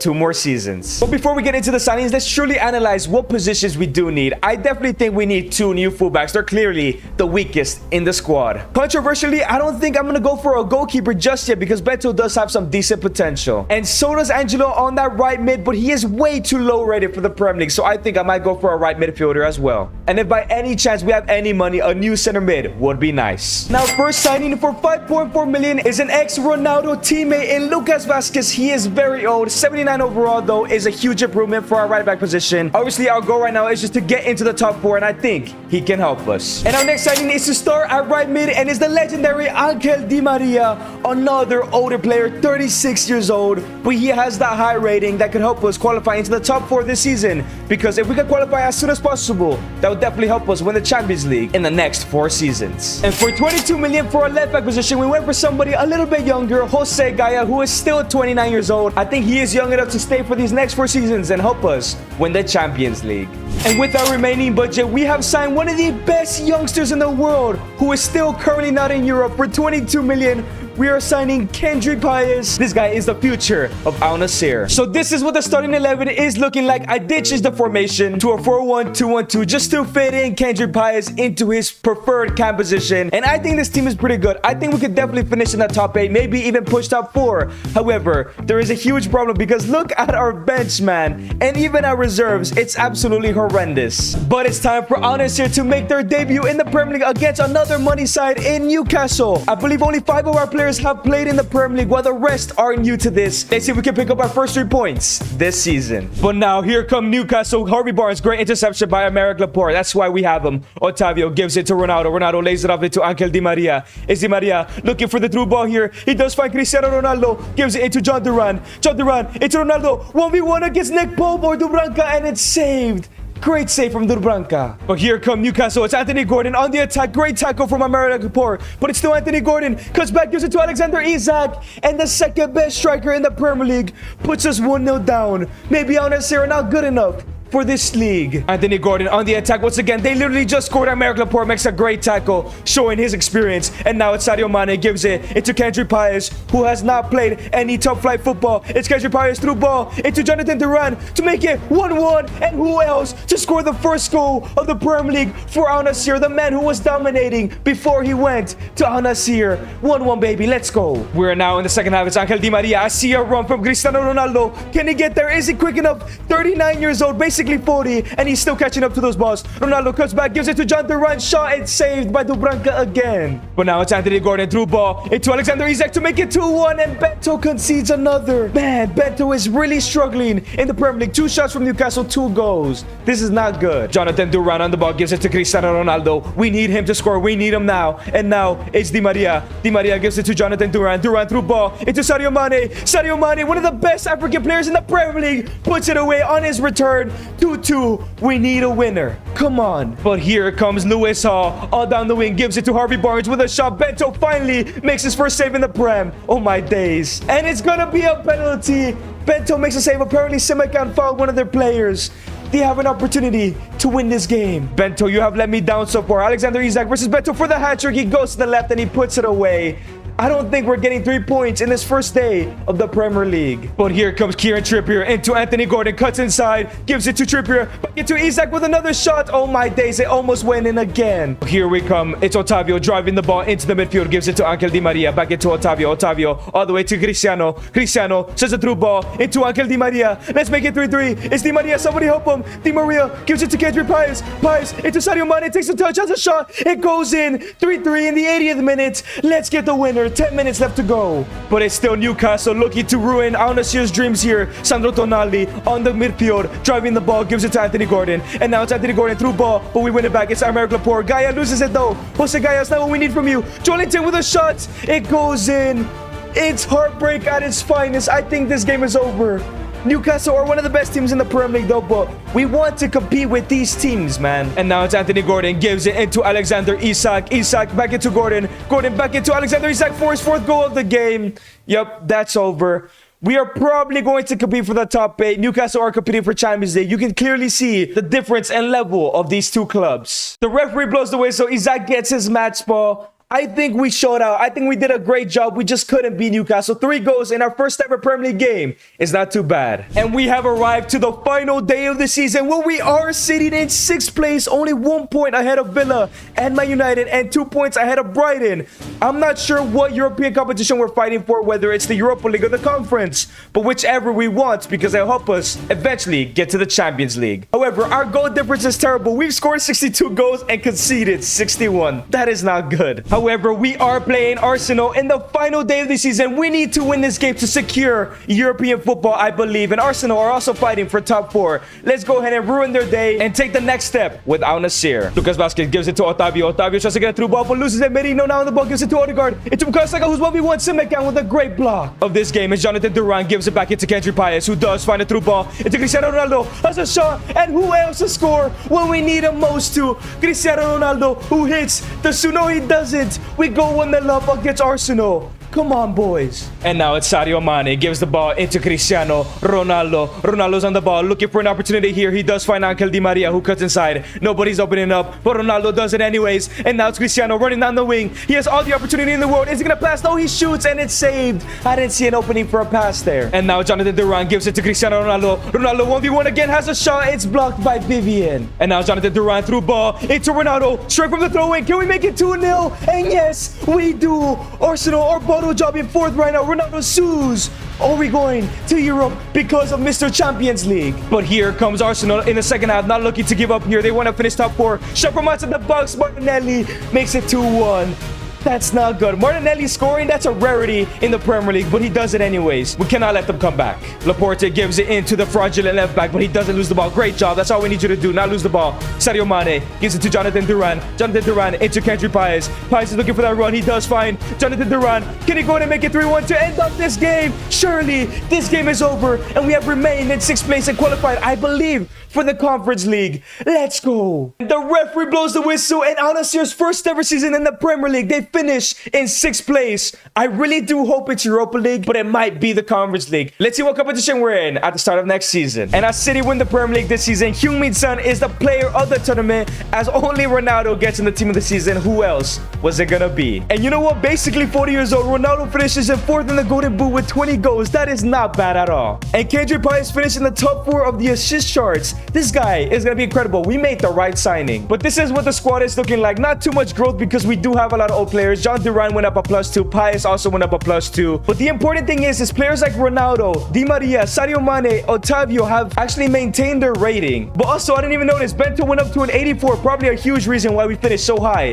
in our first season. And here are the stats for this season. 22 goals in all counts for Ronaldo. 16 and 11 for John Duran, the perfect striker to play next to Ronaldo. 8 and 12 for Kendrick Paez. 8 and 6 for Marcelo Brozovic. Di Maria was 7 and 6. And Sadio Mane was 6 and 6. And here are the rest of the squad. I think this was a great first season in the Prem. And Real Madrid do win the first Champions League of this save. Maybe one day we'll play against them and hopefully beat them. If you guys have enjoyed this video so far, make sure to subscribe. We just hit 200k and we want to hit 300k next. And we've reached the start of season number 2 and we get some bad news. Cristiano Ronaldo is retiring at the end of the season. It sucks that he's not going to be around when we're playing, hopefully, Champions League football next season. And this season, we do have 84 million to work with in the transfer budget. Let's sign some players. Okay, so as we take a look at the squad, there is some improvements we could make. Majority of them will be backups though, because just take a look at this horrible squad then. But first of all, for sure, another striker, because Ronaldo is leaving very soon and we need somebody to replace him next season. Di Maria is still at a good overall and Simakan is growing just fine. I think another right back, Lucas Vazquez, can move to the bench and we can find somebody better, or maybe somebody younger than Lucas Vazquez. And if possible, on higher rated center back than Laporte. Simakan will still grow in overall, but Laporte is 31. There will be no growing from him at all. And the first signing we have made is a new starting right back, Giovanni Di Lorenzo, at an 81 overall at 31 years old. He is an improvement on Lucas Vazquez. And now we at least have 2 good right backs that can switch out throughout the season. And for 21 million, we are signing a center back by the name of John Stones. I think 21 million is extremely cheap. He had 12 months on his contract. He not only does he have European experience,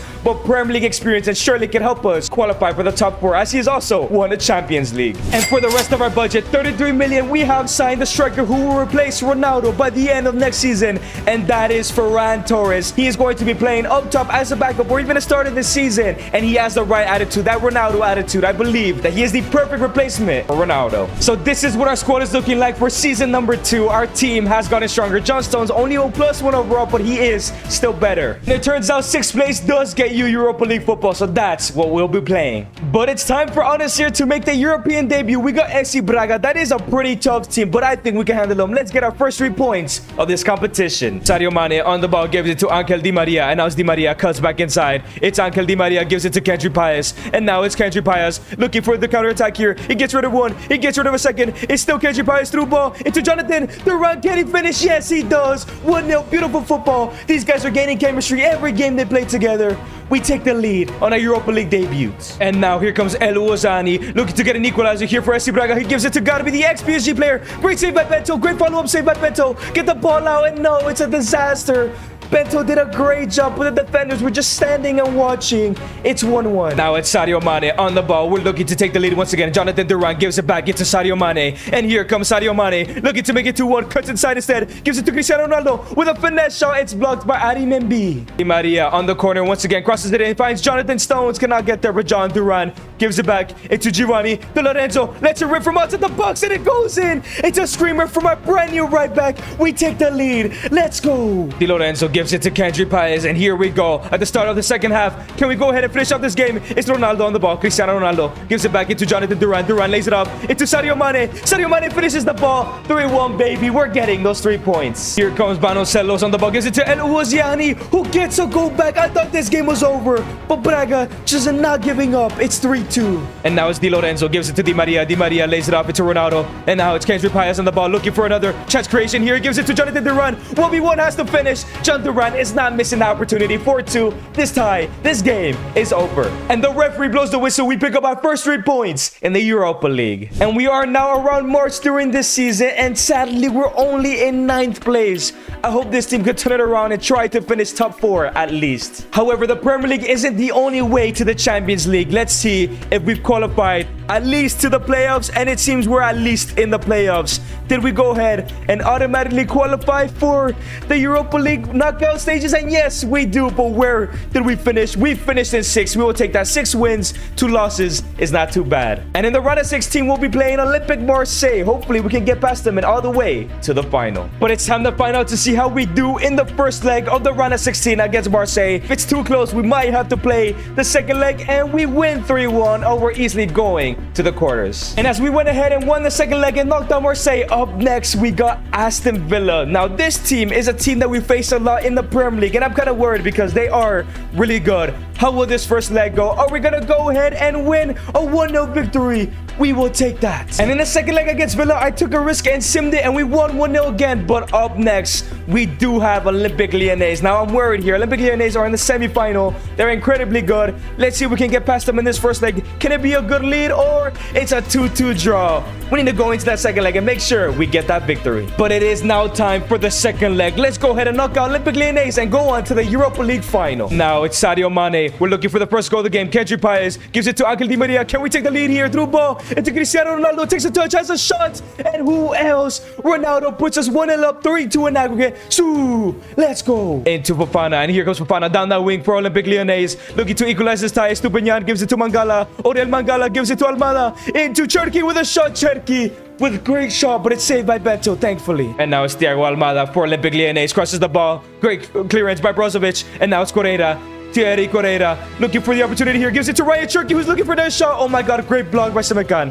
And now it's John Duran. Here we go on the counter. Cristiano Ronaldo lays it up into Sadio Mane. Kendry Paez is 1v1. Surely he has to put this away. It's Kendry Paez. Cuts back, gives it to Ronaldo. Ronaldo takes a shot, finesses it. He misses. Ronaldo, shoot with your right, fam. That could cost us the tie. It's Almada. Here come from the counter attack. It's a shot from outside the box. It goes wide. I'm still shocked that Ronaldo missed that opportunity. And now it's Marcelo Brozovic. Gives it to Sadio Mane. Sadio Mane gives it to Kendry Paez. Paez to create another opportunity. Gives it to Ronaldo. Loses it. But Kendry Paez wins it back to Duran. Gives it into Ronaldo. Ronaldo cuts inside. It's still Ronaldo. Cuts back outside. Has a shot. And it goes wide. Close to scoring his second goal. And now it's a Stupinian on the ball. Here come Olympic Lyonnais. Still looking for that equalizer. It's Fofana. Fofana is looking for the opportunity here. He gives it into Mikatetse, who gives it to Ryan Cherki, who's been a danger this entire game. Great save by Bento. The corner for Olympic Lyonnais is the cross in from Ryan Cherki. We do win the header, but now it's Tessman on the ball. They're looking to still score here. Fofana with a shot, and it goes in. But is that offside or is that a foul? What happened? Who touched the ball? Fofana has a shot. Oh my days, I think Mikatetse touched it. They didn't show it for some reason, but let's go. It's offside. Segaya, Kendry Paez gives it into Ronaldo. Ronaldo holds the ball, gives it into Angel Di Maria, who gives it into Kendry Paez, who holds it up, gives it to Ronaldo. 1v1 with a shot, and it's saved by Perry, man. We need that second goal. Now it's Kendry Paez on the corner, crosses it in. He does find John Duran with the bicycle, and it goes in. 2-0. This game has to be over. We're going to the Europa League final. 86 minutes in, Kendry Paez is on the ball. Let's finish out this tie. One more goal is all we need. Jonathan Duran gives it all the way to Sadio Mane. It's Sadio Mane looking for the cross. Does find Ferran Torres, who came off the bench. He gives it to Kendry Paez, and it goes in. I actually clicked B there to shoot, but Ferran Torres sets up Paez 3-0, 5-2. We're going to the final. And the referee blows the whistle. We're going to the Europa League final. The question is who we're going to face. Who is going to potentially stop us from getting UCL football. And in the Europa League final, we will be facing AC Milan. We need to win this game to get Champions League football, because in the Premier League it's not going too hot. With one game left, we're probably gonna finish in 8th. We are gonna finish in 8th place, possibly 9th place. So the only way to Champions League football is to beat AC Milan tonight. But it's time to find out, can Al Nassr win a European final? This is like practice for the eventual, hopefully, Champions League final we get to next season or the year after that. But let's see if this team can do it.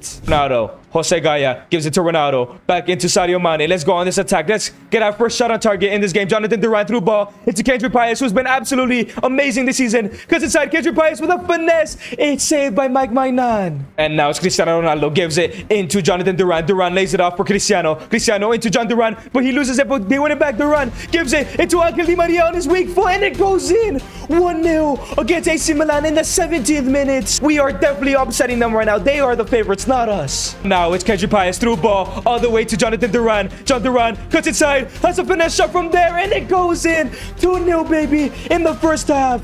Oh my days, are we gonna be Europa League winners? Are we winning Al Nassr's first trophy outside of the Saudi League? Now it's Di Maria gives it to Cristiano Ronaldo in the second half. Ronaldo sends a through ball back into Di Maria. Di Maria with the cross in to Jonathan Durant. Can he get there? He has a shot, but it's saved by Maignan. This close to ending the game. And now it's Yassin Adli. Adli gives it to Zaganov. Zaganov to Salamankers, and they make it 2-1. This tie is not over. This game is not over. They're looking to make a comeback here. But here comes Adli on the ball. 1v1 against Bento to equalize the game, and they do it in just under 10 minutes. They have equalized the tie.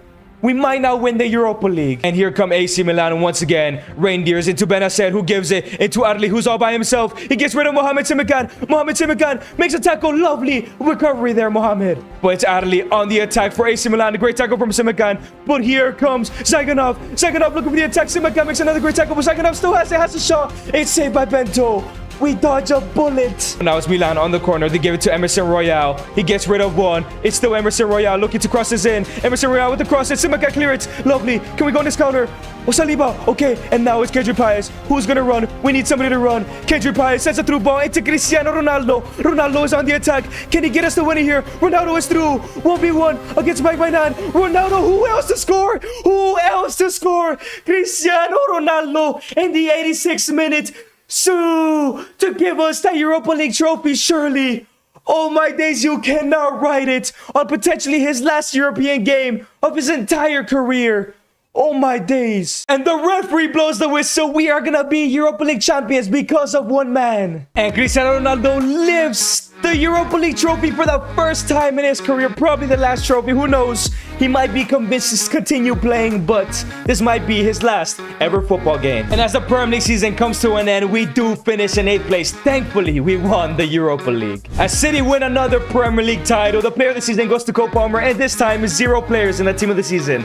That's not a good sign. Ronaldo has another great season for his last, probably 21 goals and 33 appearances is incredible. And this time around, Angel Di Maria was a top assister in the Premier League. And this is what the squad is looking like at the end of the season. Ronaldo never went down in overall. That's how good he is at 41 years old. That was his last game. Kendrick Paez, however, is now at an 80 overall. Simikan at an 83. Bento at an 85. But Ferran Torres is ready to take up Ronaldo's position at an 83 overall. And what a way to bow out of your career, winning the Europa League for the first time and getting Al Nassr to the next level with 35 goals and 1 assist. 17-4 for Ferran Torres. He is more than ready coming off the bench. 11-4 for Jonathan Durant. 9-17 for Di Maria. 86 for Brozovic. 8-8 for Sadio Mane. And 6-5 for Kendrick Paez. While here are the rest of the stats. I think we had an incredible season. And this time around, PSG have won their first ever Champions League. I hope next season we can win our first ever. Now in season number 3, we have no Ronaldo, but like I said, Ferran Torres is more than ready as the brand new captain is our goalkeeper, Bento. And this time around, we only have 77 million. I thought that we'd have more because we won the Europa League. But the question is, where should we replace this side? I think we for sure need a brand new CDM. Brozovic is about to start going down now at 33. He's done well to maintain his overall. overall. A backup striker would be nice because Duran and Ferran Torres are incredible, but then we have this guy who's 59 overall. Maybe another center back. I know we bought a lot of defenders, but we just keep buying old players and they keep going down. And maybe, just maybe, if we have enough money, a backup keeper, because Bento is still the only one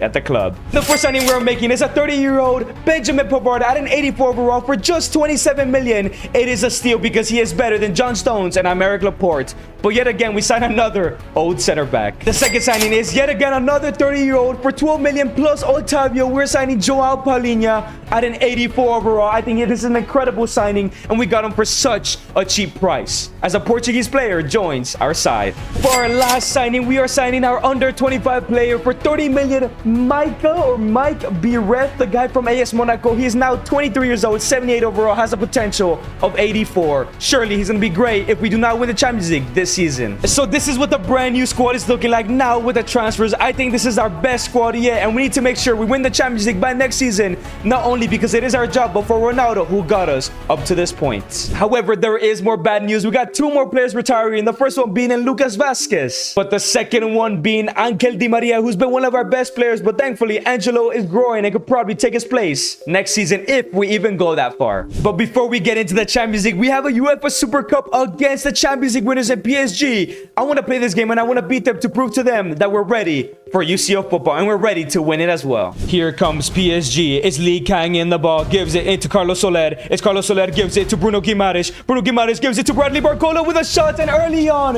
PSG make it 1-0. This is not good. And now it's Palhinha, cuts back. Palhinha gives it all the way to Kendrick Paez. Can we get a goal here? Paez through ball into Ferran Torres, a replacement for Ronaldo, and it's like Ronaldo didn't leave because Ferran Torres is here and he makes it 1-1. Now it's Lee Kang in, gives it into Burkhardt. Jonathan Burkhardt looking to make it 2-1 here for PSG, and he does. They have not missed a shot. This is what the Champions League level looks like, and I'm not sure if we're ready. Sadio Mane gives it to Jose Gaya. It's Jose Gaya on the ball, sends a through ball all the way to Sadio Mane, and here comes Sadio Mane in the 30th minute. Can we equalize this game? Gives it into Ferran Torres, cuts inside. It's Ferran, gives it to Kendrick Paez. Kendrick Paez on the ball, sends a through ball back into Ferran. He's been dominating this game. Ferran Torres to make it 2-2. Let's go. Oh my days, the perfect replacement for Ronaldo, keeping us in the game. Let's go. Jose Gaya gives it to Kendrick Paez, and now it's Kendrick Paez gives it to Sadio Mane. Mane gives it into Jonathan Duran. Jonathan Duran with a through ball into Sadio Mane, and here comes Sadio. Sadio to make it 3-2 to take the lead for the first time in this game. Gives it to Ferran, but no, it's blocked and it's a corner. Now here come PSG. It's Lee Kang in on the wing, looking for the attack. Finds Guimaraes into Soler, and now it's Soler. Carlos Soler gives it into Jonathan Burkhardt to make it 3-2, and he takes the lead for PSG again. We just can't beat the world. We just can't beat the European champions. Now it's Angel Di Maria, sends a through ball into Ferran Torres. Can we make it 3-3? Ferran with a shot, and Donnarumma makes a save. So close, fam. But it's a through ball into Milos Kerkez for PSG. Oh, they have the opportunity to end up the game here, and we could lose. Milos Kerkez gives it to Bradley Barcola. Bradley Barcola looking for the fourth goal, and it's over. Lee Kang in makes it 4-2. We at least competed, but it would have been nice to beat the European champions. And PSG lift the UEFA Super Cup. We miss out on another trophy, but have we shown that we're ready for the Champions League? It was a decent performance from us. And we are in February, and we are in 4th place, tied on points with Chelsea, but more goals. That is a good thing, because I don't know if we'll win the Champions League this year, and we'll have it hopefully secured by the end of the season. But the question is, did we go ahead and qualify out of the group stages in the Champions League? And I think we at least have playoffs. We did not finish in the bottom 23. Did we finish in the top 8 again to automatically qualify for the knockout stages? And no, we finished in 11th, meaning we do have a playoff match, and it's going to be against Frankfurt. But it's time for the first leg of the playoffs. Can we go ahead and get a good lead against Frankfurt? And it's a 2-1 victory. We should be secured for the round of 16 with this lead. But it's time to find out, are we going to the round of 16? I'm gonna simulate it. I think we got it in the bag. If we won away, we should win at home, and we lose, but we still win on penalties. We're going to the round of 16. Right, it's time for the first leg of the round of 16. We do go Atletico. We always simulate the first leg. Please, let's get a lead here, and it's a 2-1 victory. We will take that. Let's go. We won the first leg. I'm gonna risk it. I think we could get the victory here against Atletico in the second leg, and we could go on to the quarterfinals and 2-2 draw. Like I said, I knew we'd get through. We're going to the quarters. And in the quarters, we do got Dortmund. Let's simulate this first leg.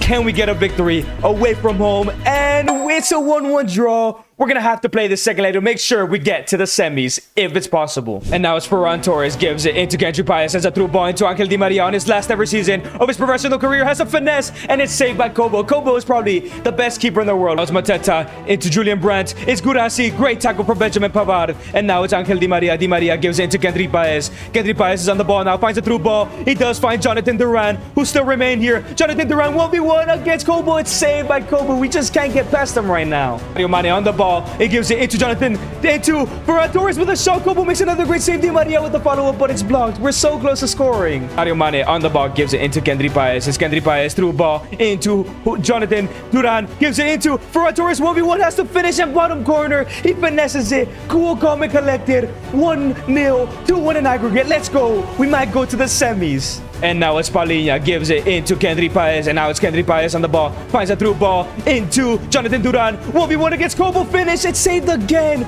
We should be like 4 or 5-0 up. We're destroying Dortmund, but Kobo's keeping them in this game. But here come Dortmund, it's Varela, gives it into Julian Brandt. Julian Brandt's looking for the opportunity here. He gives it into Mateta with a shot. Bento makes a great save. And now it's Kendry Paez, gives it into Sadio Mane, cuts inside, sends a through ball into Jonathan Duran. Jonathan Duran, can you make it 2-0 here? He scores it into Ferran Torres with a finish. It goes in. Who else? Ferran Torres has really stepped up to the plate when Ronaldo left. I think we're going to the semis, boys. And now it's Ferran Torres into Kendry Paez, sends a through ball into Jonathan Duran, who wants a goal of his own. Duran on his left foot. Oh my days, I thought it went in. That game would have been over. Palhinha gives it into Sadio Mane. Let's finish off this game. Kendry Paez is on the ball, sends a through ball. Ferran for the hat trick, and it's a beautiful topo from Ferran. 3 goals from him, a hat trick. I think Paez also got 3 assists. We are going to the semifinals. We're upsetting this whole competition right now. The referee blows the whistle. We're going to the semis. Ferran picks up his match ball. Who are we facing up next? We have PSG. You literally could not write this script. The team who beat us 4-2 in the UEFA Super Cup.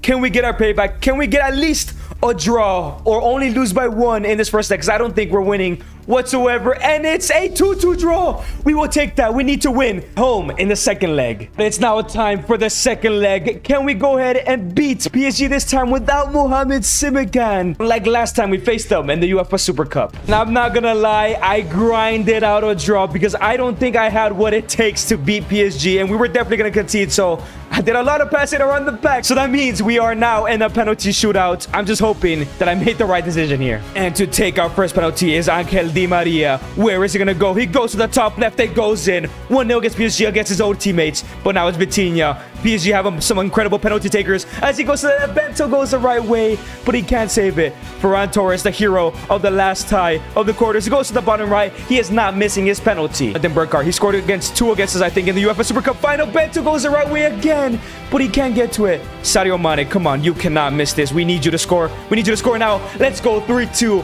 I think Bento's in for a save. I think he's gonna save one. Desiree Doué. Oh, this guy's not missing. Desiree Doué. Oh no, Bento saves it. Jonathan Duran, you're ice cold. I know you are. Please score this. Push it in top corner. If PSG missed this, or our captain Bento saves Barcola's penalty, we'll be going to the UCL final in our first time of trying. Bradley Barcola goes to let Bento. A masterclass from Bento, the captain. He started off very shaky at the start when I took over, but now he has confirmed his place into Al Nassr history, taking them to the first UCL final. I just hope we win. I don't want to lose on the UCL final, man. And in the UCL final, we have AC Milan. We beat them last time in the Europa League final. It was a tough one, but we beat them. The question is, can we beat them in the Champions League final? However, there is good news because we did finish in the top 4 by only 4 points, meaning if we fail to win today, we still have another chance next season. This is what the squad is looking like for the UCL final. Di Maria has the chance to do exactly what Ronaldo did last season, bow out with a European trophy in his hands. But if not, we're ready for next season. Paez at an 84, Torres at an 84, Duran at an 85, Simikan at an 86, and Bento at an 86. We have a good base of the squad. And Ferran Torres was just the perfect replacement. 29-4 from an all-coms, 13-3 for Duran, 12-5 for Di Maria. Even Mika Biret from the bench, 10 goals is not bad. 7-10 for Kendry Paez, 16-11 for Brozovic. And these are the rest of the stats. I think their squad did amazing. But let's secure the UCL. The golden opportunity. It's only taken us 3 seasons to get to this UCL final. We did it pretty quickly. We made some amazing signings, in my opinion. Ronaldo also overperformed for 2 more seasons. Let's win this UCL and make him proud. Sadio Mane gives it into John Duran. John Duran into Ferran Torres, who gives it to Kendrick Pius, who's arguably been our best player in this save. Shoots, and Alex Ramiro makes a save. Now it's Di Maria. Di Maria gives it to Kendrick Pius. Pius gives it to Sadio Mane. Sadio Mane gives it to Jonathan Duran. And it's Jonathan Duran on the attack. Nobody's there to help him, though. Jonathan Duran gives it all the way into Angel Di Maria. Di Maria. And now it's Marmoush. 1v1 has a shot, and Omar Marmoush, new to AC Milan. He wasn't there last year. Makes it 1-0. We go down in this UCL final. Sadio Mane gives it into Angel Di Maria. Angel Di Maria gives it into Jonathan Duran. Loses the ball, gives it back. Kendrick Pius into Duran. Let's go. Di Maria kickstarts that attack, but Kendrick Pius wins it back, gives it to Duran. It's 1-1, baby. Let's go. We're still in this. Here comes Rafael Leao on the attack for Milan. Directly, literally, last chance before halftime. Into Omar Marmoush. 6 to touch, has a shot, and it goes in. It's a screamer from Omar Marmoush. We're 2-1 down at halftime. This is not good. AC Milan do have a free kick, however, and that is not good. They usually score from this position. It's Omar Marmoush with a shot for the hat trick. It's 3-1. We're 2 goals down in the UCL final. Is there a way back? Are we done? Do we have to go another season? Ferran Torres gives it to Jonathan Duran.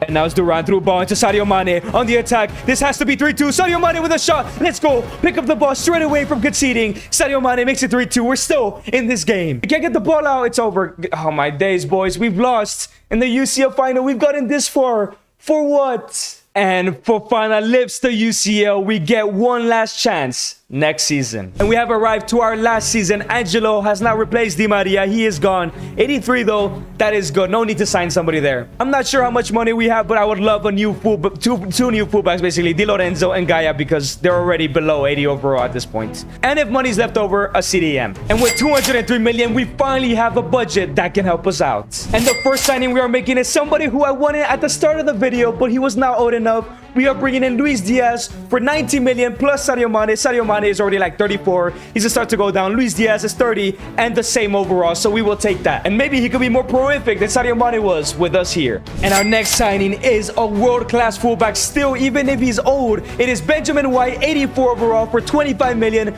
plus Giovanni Di Lorenzo. I had to go ahead and take that deal. I know we will have no backup fullbacks, but I'm gonna hopefully rely that none of our players get injured this season, because I believe with the signings I'm about to make, we're gonna get to the UCL final again. And for 55 million plus Jose Gaia, is this not just the most honest year transfer ever? Theo Hernandez at just 29 years old, 87 overall.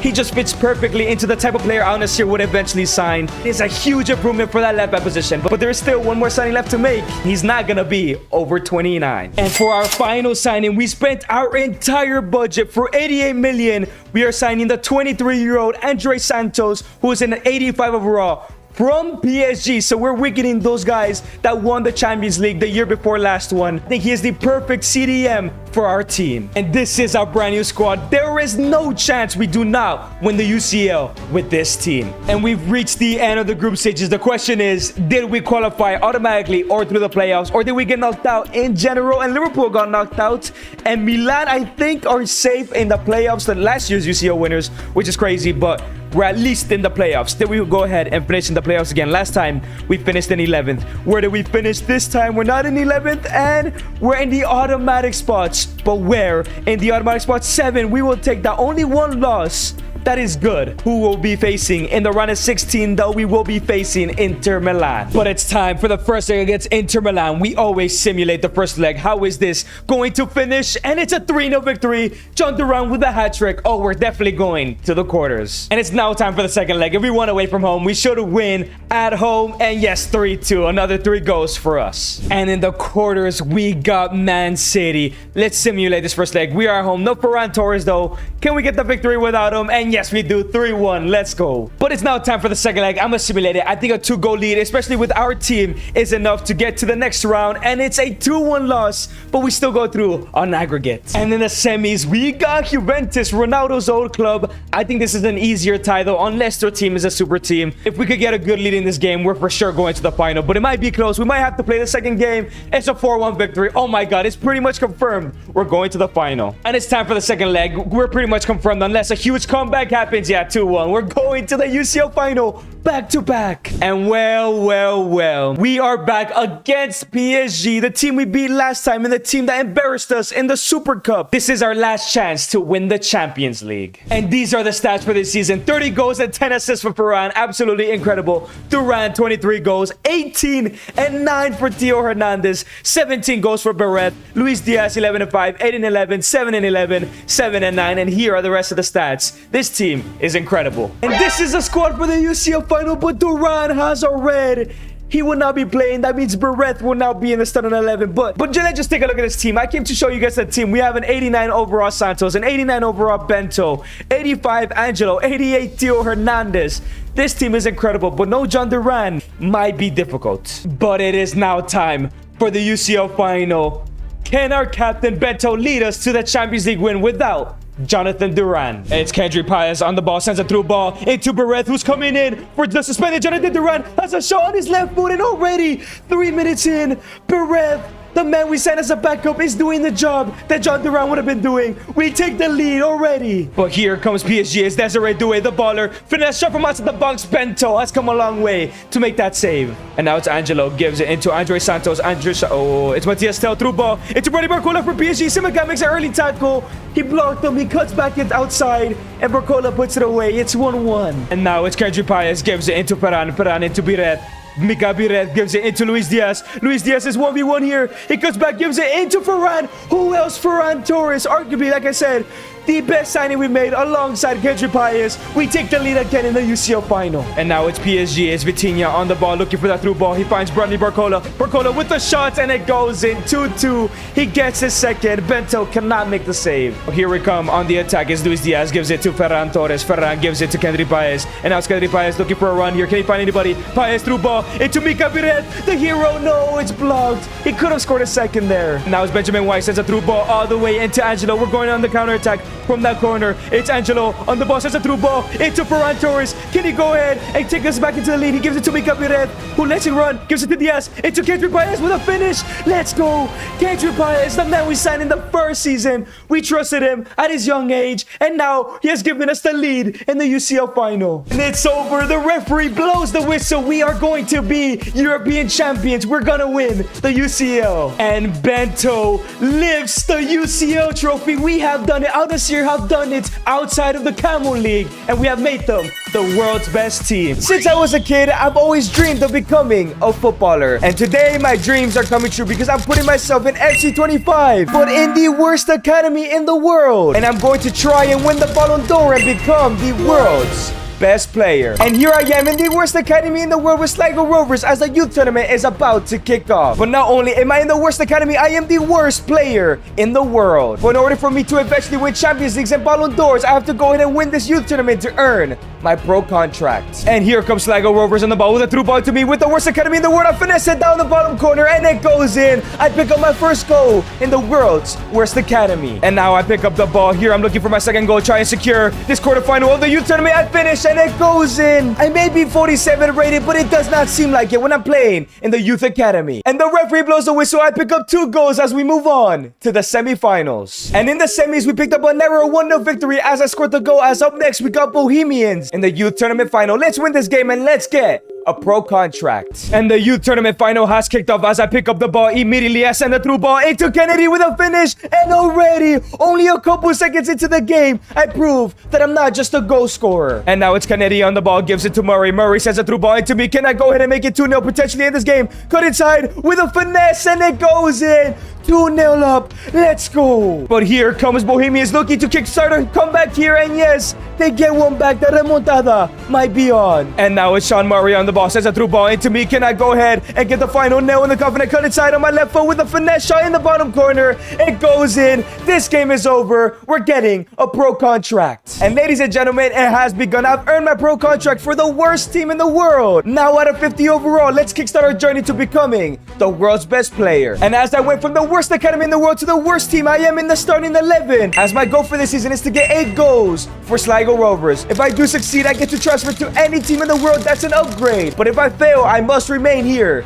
at Sligo Rovers. But it's now time for my pro debut for Sligo Rovers, the worst team in the world, against Shamrock Rovers. But now it's our winger Elding on the ball. What is he going to do with the ball? He gives it into Hakiki. Give me the ball. Let me go ahead and try to create here. I pick up the ball now. I'm looking for a through ball. Is anybody going to help me up? I send a through ball into Hakiki. Can we make it 1-0? Hakiki with a shot. It's saved by McGinty. But here comes Shamrock Rovers on the attack once again. It falls into Burke with a shot. Sargent makes another brilliant save. And now it's Hutchison. Gives it into Hakiki. Here we go on the counterattack. It's Sligo Rovers. Wolf gives it into me. Can I go ahead and beat my opponents? Yes, I do. I beat one of them. And here I go on the ball once again. I cook them once again. I'm the worst player in the league, but somehow I'm cooking these players, but I lose it. But now here comes Shamrock. It's Matthews. Gives it into Burke. Looking for a shot. It's a brilliant tackle from our horrible defender. And now it's Elding on the ball. Elding gives it to me. Can I go ahead and cook these defenders once again? I'm looking for the through ball. I do see Elding. And here comes Elding on the run. Can I get my first goal contribution? Elding with a left-footed finish, and it goes in. We actually take the lead with the worst team in the game. But here comes Shamrock Rovers with a shot, and Burke equalizes on the brink of halftime.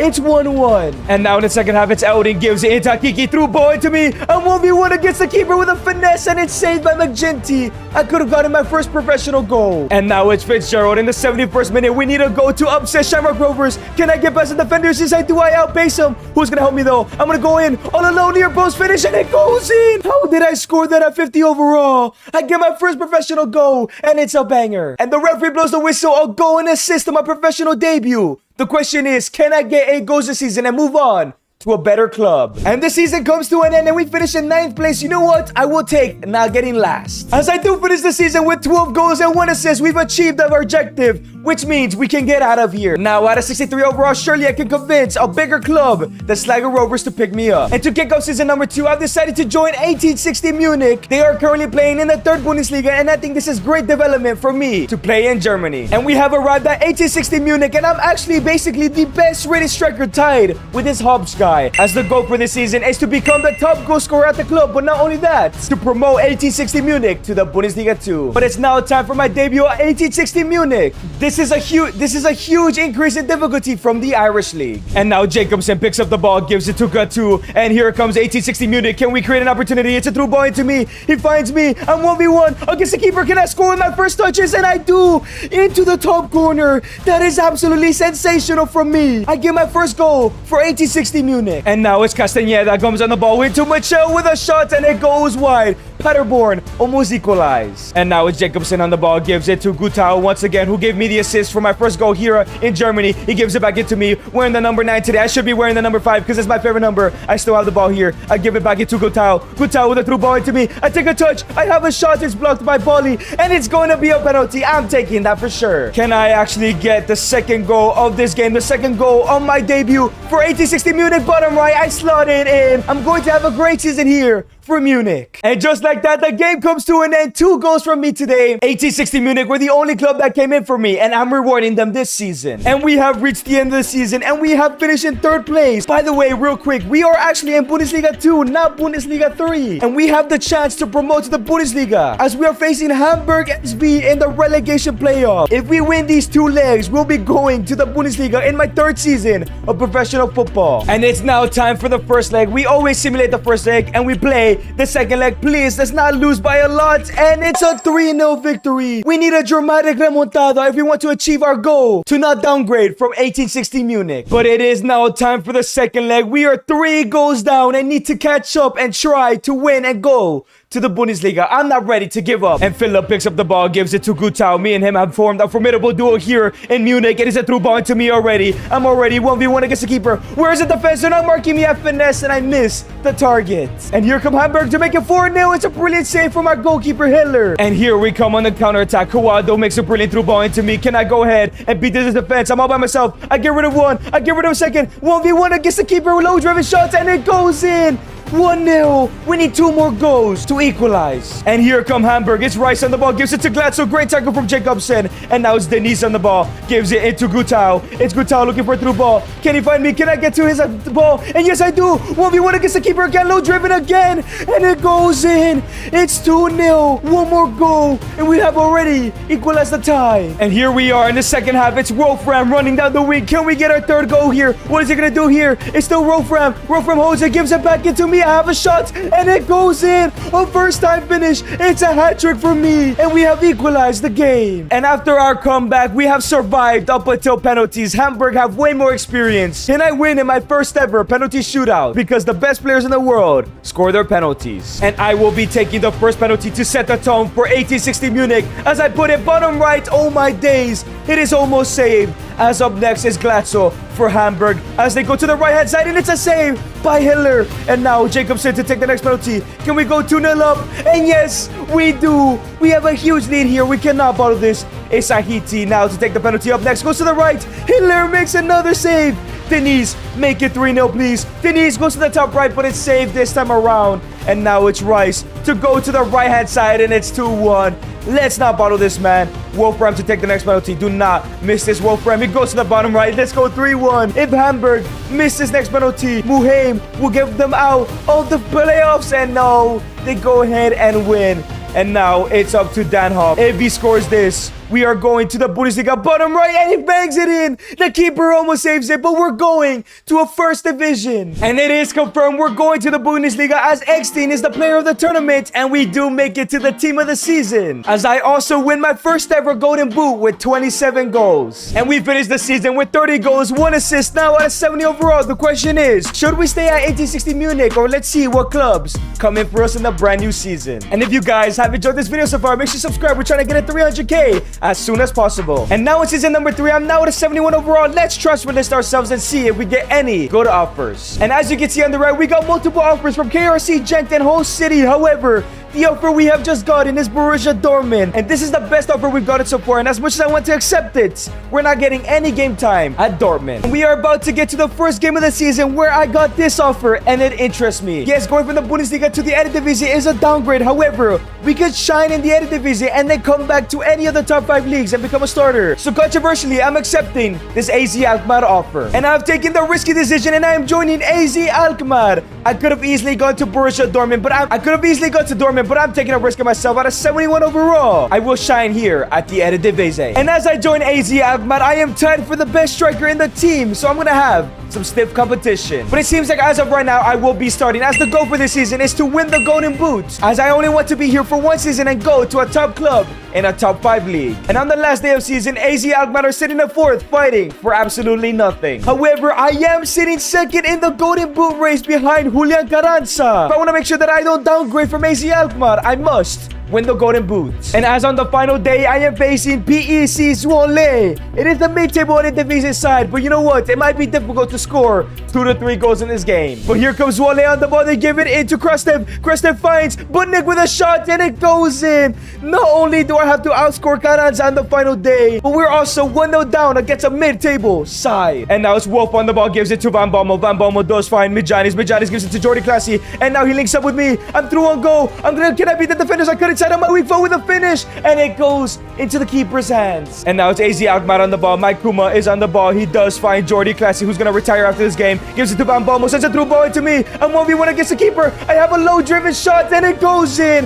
1-1. We have equalized the tie. That's 21 goals for me. I'm not sure how much Carranza will score though. And now it's Midjanis on the ball, sends a through ball into me. I laid out back into Van Bommel. Van Bommel through ball back into me. Low driven, and it goes in just like that. In the 31st minute, we're back into the lead. The question is 2 goals enough? And the referee blows the whistle. We do win 2-1. I could not do anything in the second half. So the question is, did Julian Carranza score more than 2 goals? And yes, Julian did not score a single goal, means that we've secured the Golden Boots. And as Ajax win the Eredivisie, I won my first ever player of the season, and of course, I'm in the team of the season. What a successful year for me. And I finished the year with 28 goals and 45 appearances, now at a 78 overall. I'm glad I made this decision, because now I can for sure play for a top club in a top 5 league. And we are now in season number 4. It's time to get out of here. It was only a 1 season thing. I need a top team to sign us. And the first offer that comes in is very interesting. It is Bayer Leverkusen. I might accept this, you know. We might have to sit on the bench for 1 season, but this might be the offer. And another offer we have gotten is from Crystal Palace. We could go ahead and step foot into the Premier League. I would definitely get a starting position at Palace. And at the end of the day, I have decided to sign for Crystal Palace. Bayer Leverkusen might be a bigger club, but I am prioritizing game time. I have a long career ahead and could play for big clubs like that in the future. As out of 79 overall, I joined the Blue Eagles. And as we have joined Crystal Palace, we do have some decent competition for the striker in Eddie Nketiah and Gabriel Jesus, but surely I will win that right away. And I cannot lie, this squad is looking incredible, as the goal this season is to get European football for Crystal Palace. But it's time for me to make my debut in the Premier League, the Eredivisie, to the hardest league in the world. Am I going to be able to handle the football that happens in this league? But here comes Sheffield United on the first attack of the game. It's crossed it into Tramoni with a shot, and it goes wide. We almost conceded right away. And here come Sheffield United once again looking to kickstart this game. A Troy Cannon, and it goes wide. We're getting dominated by Sheffield right now. And now it's Malik Thiaw gives it into Romain Etse, and here comes Romain Etse, gives it into Dominic Szoboszlai.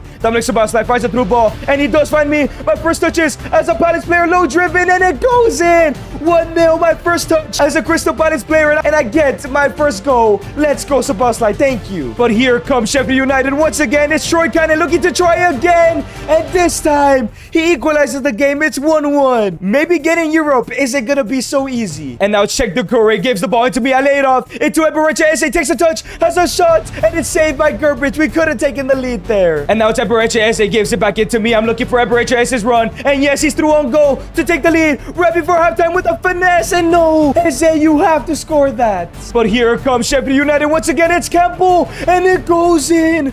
We're down 2-1 to probably the worst team in the Premier League. I have not had a great Premier League debut so far. And now it's Adam Wharton on the ball. Gives it to Eze. Eze gives it to me. We need to pick up victories against Sheffield if we want to qualify for Europe. Eberechi Eze, and he gets the goal. 2-2. I get the assist. One more goal to win. Come on. But now it's Eberechi Eze. Falls it into me. I give it back into the Crystal Palace player. Into Eze with a shot. And it's another save by Gerbich. And now it's Adam Wharton. Gives it to Mateus Franca, who finds me. Can we get a winner here? It's a through ball all the way to Eberechi Eze. Can he score the winner here? Eberechi. And yes, he does. In the 77th minute, we lead for the very first time. And the referee blows the whistle. We pick up a 3-2 victory. 1 goal and 2 assists. I think it's a successful debut. I would have liked to score more goals though. But the question is, can we qualify for Europe? And we are getting close to the end of the season, and sadly we're sitting in 13th, nowhere near the European places. However, there is some good news because we are in the FA Cup final against Arsenal. And if we win this game, we do get, I believe, Europa League or Conference League football. But it's now time for the FA Cup final against the Bottle Jobs. If I win this game, not only will I achieve my goal, but I will also win my first trophy in my entire career. And it's Adam Wharton on the ball, gives it to Mateus Franca. Mateus Franca gives it into me. I send a through ball into Eberechi Eze. Can we get the first goal? He cuts back, sends it to me with a finesse shot, and it goes in. What a beautiful goal against one of the best teams in the Premier League. We take a 1-0 lead early on. And here comes Gabriel Martinelli for Arsenal. We've been locking him up. And now it's into Alex Baena with a shot. It's a brilliant save by Israel with the follow-up by LaCroix with a brilliant block. But apparently, it's a penalty. Of course, Arsenal get a pen. And it's Bukayo Saka to step up to take this penalty as he goes to the left-hand side. And it's 1-1. Arsenal equalize the game. And here come Arsenal. Bukayo Saka gives it to Gabriel Martinelli, who finds Alex Baena. And it goes in 2-1. We might actually fail today as Arsenal take the lead. And now Sheikh Doucouré gives it to Romain Etse into Dominic Szoboszlai. Can we get a goal right away straight from conceding? Szoboszlai gives it to Eberechi. Eberechi sends a through ball into me. I hold it up. I give it to Eberechi, who gives it to Dominic Szoboszlai. 1v1 against Raya, and it goes in. We're not giving up just yet. 2-2, baby. And after that equalizer, we did enough to hold on, and we're going to penalties. However, I'm not confident in our team in penalties. Arsenal have to be better. And to take the first penalty is Bukayo Saka to set the tone for Arsenal. And Israel makes a save. Up next, it's me. I better score my penalty. Top left. I miss. I hit the post. That's not good. And now it's the next Arsenal player. Goes on the middle. Israel misses the opportunity to save it. And now it's Dominic Szoboszlai. Goes to the right-hand side as it goes to the bottom right. Let's go. It's 1-1. We're still in the clear here. It's Endrick to take the next penalty. Wow, they have some superstars here. Israel goes the right way, but no.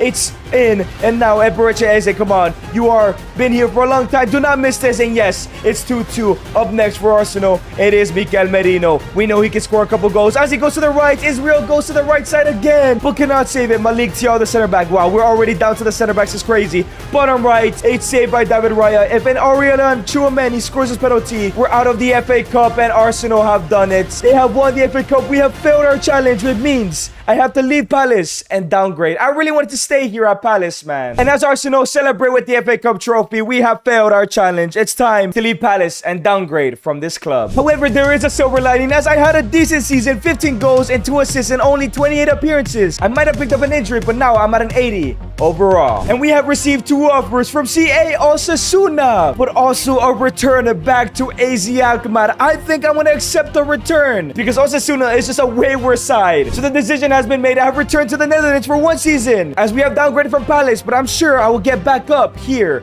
at AZ Alkmaar. And we have rejoined AZ Alkmaar. You guys already know the team. As the goal for this season is to win the Golden Boot once again. Because if I win a second Golden Boot in my career, surely I can go back to the Premier League or even another top team in another top 5 league. And the season comes to an end as AZ Alkmaar actually finished in second, higher than our first term. But I did complete my challenge as I won the Golden Boot with 30 goals in only 32 appearances. And with 36 goals and 1 assist and 45 appearances at an 83 overall. Surely now I can go back to a bigger club in Europe and probably bigger than Crystal Palace. And kicking off season number 6, the first offer we have gotten is actually from Liverpool. As much as I want to join, I don't think I'll get that much game time, but we'll put this on hold for now. And the next offer we have received is from FC Barcelona. There is no chance we're ready for that move yet. And the next offer we have received is from my favorite club, Southampton. I can't lie, so far this is my favorite. It might not be a huge jump up from AZ Alkmaar, but that personal connection is there. But the final offer we have gotten is very interesting. It is RB Leipzig. This might be the perfect club because it is a step up.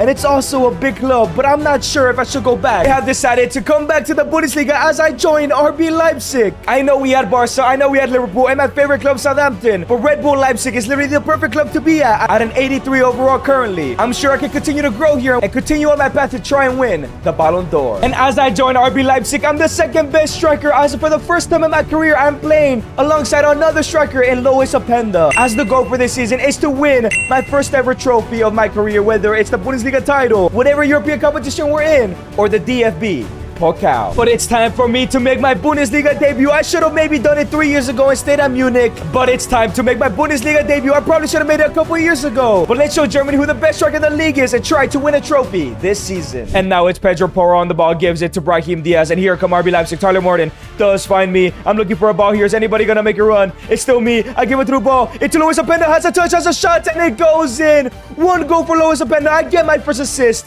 Let's go 1-0. But here come Hoffenheim on the attack once again. It's a cross in into Sanchez with a finish. It falls into Wiley. He gives it away, and it goes in from stock. Hoffenheim equalize the game. And now it's Brahim Diaz on the ball. We're looking to take the lead once again. Lois Openda gives it to me. Can I get my first goal in RB Leipzig? And no, it's a save. Javi Simmons with the cross in here. Can we take the lead into Mosquera with a header, and it goes in. 2-1. We take the lead once again. And now we're in the second half. Lois Openda gives it to me, and I hold the ball once again. I'm looking for that through ball. I do find Lois Openda once again, and it's going to be a penalty. Lois Openda ended up getting fouled in that play. I may not be the penalty taker, but I was giving this penalty so I can score on my debut, my first ever goal for RB Leipzig. I'd go to that top right, I'd bang it in. It's 3-1. And now it's Tyler Morton gives it into me. Once again, I send a through ball into Lois Openda. Openda cuts back, gives it into me on my left foot, and I get my second. This game is over. 4-1, baby. And the referee blows the whistle. I pick up a win on my debut. Let's go ahead and win a trophy for Leipzig. And sadly, at the end of the Bundesliga season, we missed out on the league title to Borussia Dortmund. However, we did make the DFB Pokal final against Bayer Leverkusen, a team that was interested in us. Let's win our first trophy. Last time I was in a cup final, I lost on penalties to Arsenal. I just hope it isn't the same today and I could be lifting my first trophy. And Lois Openda wins the ball back, gives it into Brahim Diaz with the cross in. Early cross with the header from me. How did I win the header? My first ever headed goal. We take a 1-0 lead in this DFB Pokal final. And now it's Seawold gives it to Brahim Diaz, who finds Lois Openda. It's still the 10th minute of the game, but can we get another goal? I'm through on goal. Where is the defense? I have a finish shot with my left and it goes in. I banged it in. We take a 2-0 lead 15 minutes in. And now it's Brahim gives it into Cedarwald, who gives it to me. I'm looking to get rid of these defenders. I get rid of them. 1v1 against the keeper, and it's a hat trick at the start of the second half. I've won the DFB Pokal surely for Leipzig. And Luke Heba lifts the DFB Pokal for RB Leipzig. I've won my first trophy. And as the season comes to an end, I had a decent little season here. 18 goals and 2 assists. And now at an 86 overall. I think next season I'm going to stay on RB Leipzig because I really want to blow up and score a bunch of goals in the Bundesliga before I try to move on to an even bigger club. And this is the team now in season number 7, as the goal this season is to not only win the Bundesliga but also become the best player in the Bundesliga by winning the Golden Boots. And I'm sure if I can outscore Openda, I could get a move to a bigger club where I could potentially start winning some Champions Leagues and eventually the Ballon d'Or. And we are now towards the end of the season as we sit at the top of the table with 3 games left. However, if we win our next game, we will be Bundesliga champions. But this last game is not going to be easy as we're facing the greatest German side of all time in Bayern Munich. If we get this victory, it is mathematically impossible for us to lose the Bundesliga title. And now it's Tyler Morton on the ball with a through ball into Lois Openda. And here comes Lois Openda. Can he create an opportunity here for us? He gives it back into Bakayoko. Johan Bakayoko with the cross and it falls into Javi Simmons, who lays it up into me with a finish. And it's a beautiful team goal. We take the lead right away. It's 1-0 in the 4th minute of the game. But here comes Bradley Doak on the ball. Ruggeri wins the ball back, and now it's Javi Simmons. Javier Simmons gives it on to me. I'm looking for a through ball here. I give it to Johan, who gives it back into Luis Openda with a shot, and it goes in again.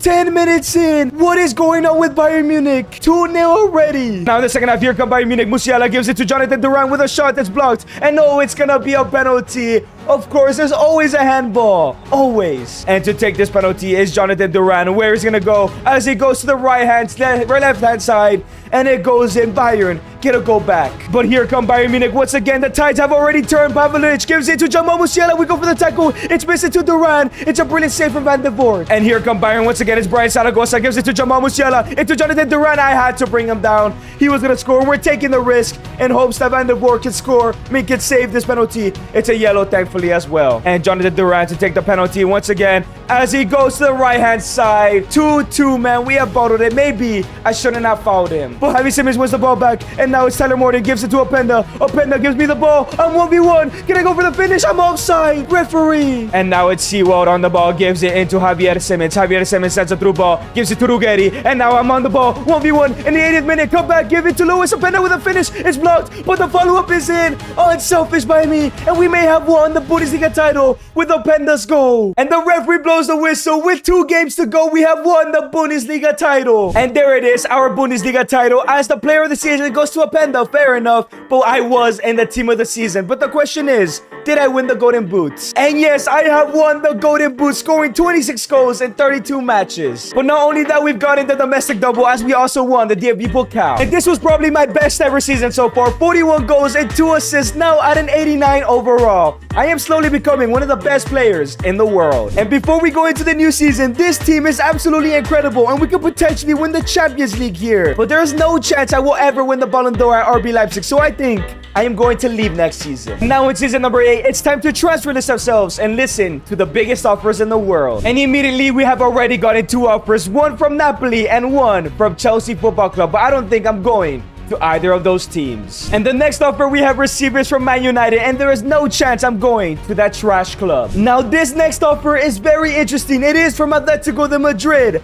I might take this offer, you know. They're not better than Barca or Real Madrid, but they're the closest thing. And I could probably win a Champions League with them. And the final offer we have received is from Liverpool. Now, maybe now I'm ready for Liverpool. I have a big decision to make, whether to go to Atletico or to Liverpool. And my decision has been made, and I have decided to come to Anfield to play under Arne Slot, because I believe if I could win the Champions League this season, including also the Premier League, I could win the Ballon d'Or as soon as the end of this season. And becoming the world's best player at Liverpool does sound incredible. And I have arrived here at Liverpool as the goal this season is to win the Champions League. And I'm sure if we win the Champions League this season, we can win the Ballon d'Or. But let's focus on winning my first ever European trophy. And we have now arrived in March throughout the season, and we're running away with the league title for now with 13 points. But in terms of the Champions League, I knew I joined the right team as we finished in first place, 1 point ahead of Atletico. As in the round of 16, we will be facing FC Barcelona. That is the toughest game we could have gotten. As so far, I'm having a pretty decent season with 23 goals in 30 appearances. But it's time for the first leg of the round of 16. We simulate the first, we play the second leg, depending how the result goes, and we win 3-2. However, it's too close. We must play the second leg. And it's now time here for the second leg at Anfield. Let's be Barcelona. Barcelona. Let's secure this victory and move on to the quarters. And here come Liverpool as Florian Wirtz gives the ball into Duranville to try and kickstart this first attack of the game. It's Florian Wirtz on the ball, who's going to be the huge player for us here. I give it into me, and now I'm looking for some space here. I give it back into Florian. Florian gives it back into me. I'm looking for a shot. It's blocked, but the follow-up, referee. Apparently, that was a foul on me. I was about to score, though. But here come FC Barcelona. It's Alex Valle with the cross in. We clear it out, Inacio. But here comes Pablito Gavi trying to get a go back for Barcelona to equalize the tie into Diego Jota. It's a brilliant save from Mamardashvili. And now we're on the counter-attack. Barcelona just screwed up a corner kick, and now I'm through on goal. A brilliant through ball from Florian Wirtz. 1v1 against the Barca keeper. Can I finish this low-driven shot? And it goes in. 4-2 in aggregate. We take a huge lead here. Let's go. And now it's Alex Valle gives it into Diego Jota. Here come FC Barcelona. We get fouled. How is that not a foul? It's a tackle and it goes in. I moved the keeper a little bit too much, and Jota makes it 1-1 against his old teammates. But here come FC Barcelona. The good thing is we're still in the lead, but Barcelona are trying to change that. It's Lamine Yamal on the ball, the best player in the world, gives it to Diego Jota. And now Jota through ball into Cuevas, who's 1v1. We're going for the tackle, and no! Hato almost wins the ball back. And just like that, it's 4-4. And Barcelona tie the game. And Barcelona have a corner as Frankie de Jong crosses in the ball. Can we clear it out? It falls into Diego Jota, who's looking for a second. Araujo with a great tackle. Can we go on this counter? Duranville gives it to Florian Wirtz. Wirtz gives it to João Neves, who sends it through ball to Vitinha, and Vitinha sends me through on goal. I'm 1v1 against the Barca keeper once again. Lamine Yamal is trying to stop me. He goes for the tackle and he has to foul me. Surely that is a red card. Yes, Lamine Yamal had to do what he had to do for his team. And now the opportunity to take the lead. Florian Wirtz is going to take this free kick. Can we go ahead and take the lead to make it 5-4? Florian Wirtz with a near post finish, and it goes in. A crucial foul that I won. And now we take the lead 5-4 in aggregate. And now Araujo gives it to Stevenson. Can we go on the counter-attack? And this game here, it's our right midfielder, Götze. Götze gives it into Florian Wirtz, and now it's Florian. Can he find an opportunity? He does find me through on goal. 1v1 to finish it off. This time with a finish, and it goes in. This game is over. We have won against Barcelona. We're going to the quarters. And in the quarterfinals, we are facing Atletico de Madrid, the team that wanted to sign us. Can we go ahead and get a good victory in the first round? And yes, 4-2. I think we're good to send the second leg, and we're going to the semis. But it's now time for the second leg. I'm taking a huge risk, but I believe 4-2 is enough goals to go ahead and go to the semis. And yes, a 3-0 victory. We're going to the semifinals. But in the semifinals, we do have Bayer Leverkusen, and they're always a wild card. But surely we should win this game with ease, and it's a 2-0 loss. We're going to the second leg, to the Leverkusen Stadium, 2-0 down. And it is now time for the second leg. Can we go ahead? Can we go ahead and complete a remontada in the Leverkusen Bay Arena? And now I pick up the ball here. I intercept it from Ashley Phillips. I'm 1v1 against the Bayer Leverkusen keeper. Can I go ahead and finish with a low driven? But Perez makes a great save. And now Götze does pick up the ball, gives it into Florian Wirtz. Florian Wirtz finds a through ball, and he does find me. Can I go ahead and put this one away this time? And no, Perez makes another brilliant save. I maybe should have dribbled a bit. And now it's Duranville, gives it all the way into Götze. Götze gives it into me. I'm looking for a layup here. Is anybody gonna run? I give it into João Neves. João Neves with the finish, and it goes in.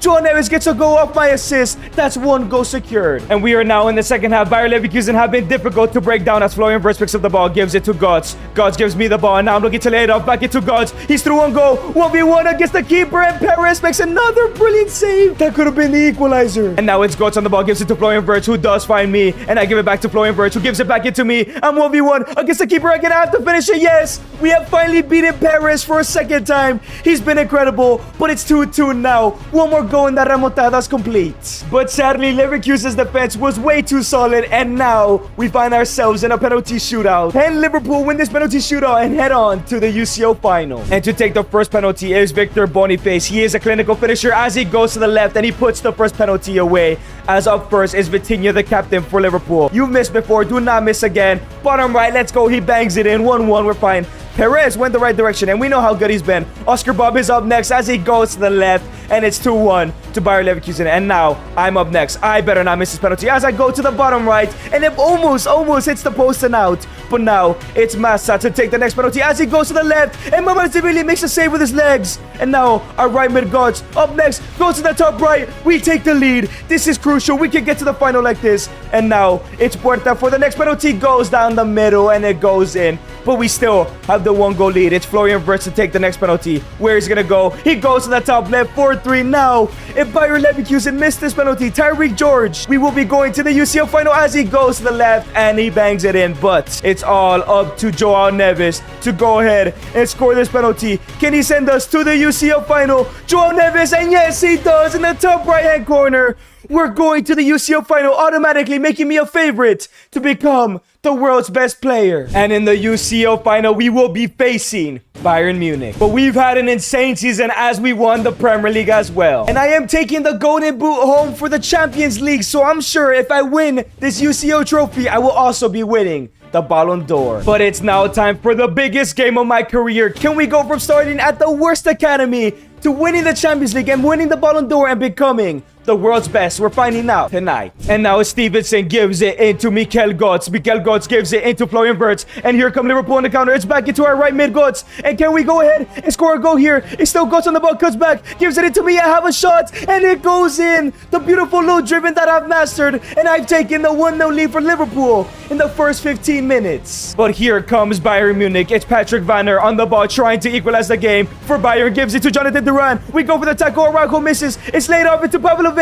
Great save by Joao Neves, and it goes wide. Let's go, Joao Neves. And here come Bayern Munich. Jonathan Duran sends the through ball into Jamal Musiala. Back into Jonathan Duran. Inacio with another brilliant tackle. And here comes Bayern Munich in the second half, though. We win the ball back. Araujo, another brilliant tackle. And as Vitinha gives it off into me, I give it back into Florian Wirtz. Can we make it 2-0 and potentially win this game already? I'm through on goal. 1v1 against the keeper again. Low driven, and it goes in. You cannot give me that much space. 2-0 in the 52nd minutes. But here come Bayern Munich. They're not ready to give up just yet. Pavlovic through ball into Patrick Vanner. And here comes Bayern. They get rid of Gerard Hato. And we're looking for the tackle we miss. And it's Jonathan Duran. Brilliant tackle from Hato. Our defense is doing wonders today. Duranville gives it to Florian Wirtz. Can we end up this game? Florian gives it all the way to Duranville. And here comes Duranville through ball into me. I'm through on goal for the hat-trick to finish off the game. And it's a third. Low driven into the bottom corner. 3-0. A hat-trick on my UCL final debut. It's all over. And Vitinha lives the Champions League. I have won my first ever UCL. I have come from the worst academy in the world to winning Champions Leagues with one of the best teams in the world. But the question is, did I do enough to win the Ballon d'Or and become the world's best player? And as I finish with 46 goals and 2 assists, I should surely be the favorite to win the Ballon d'Or. However, Florian Wirtz did get 22 goals and 27 assists. So if I'm gonna lose the Ballon d'Or, it probably will be to him. And we are about to find out, did Wirtz or did I win the Ballon d'Or? We know it's a Liverpool player. And yes, I have done it. I have won the Ballon d'Or. And that answers the question, if the worst academy can produce the world's best player, as I am now the best player in the world. And if you guys did enjoy this video, make sure to click on the screen to find out how I won the treble with FC Barcelona using only new transfers.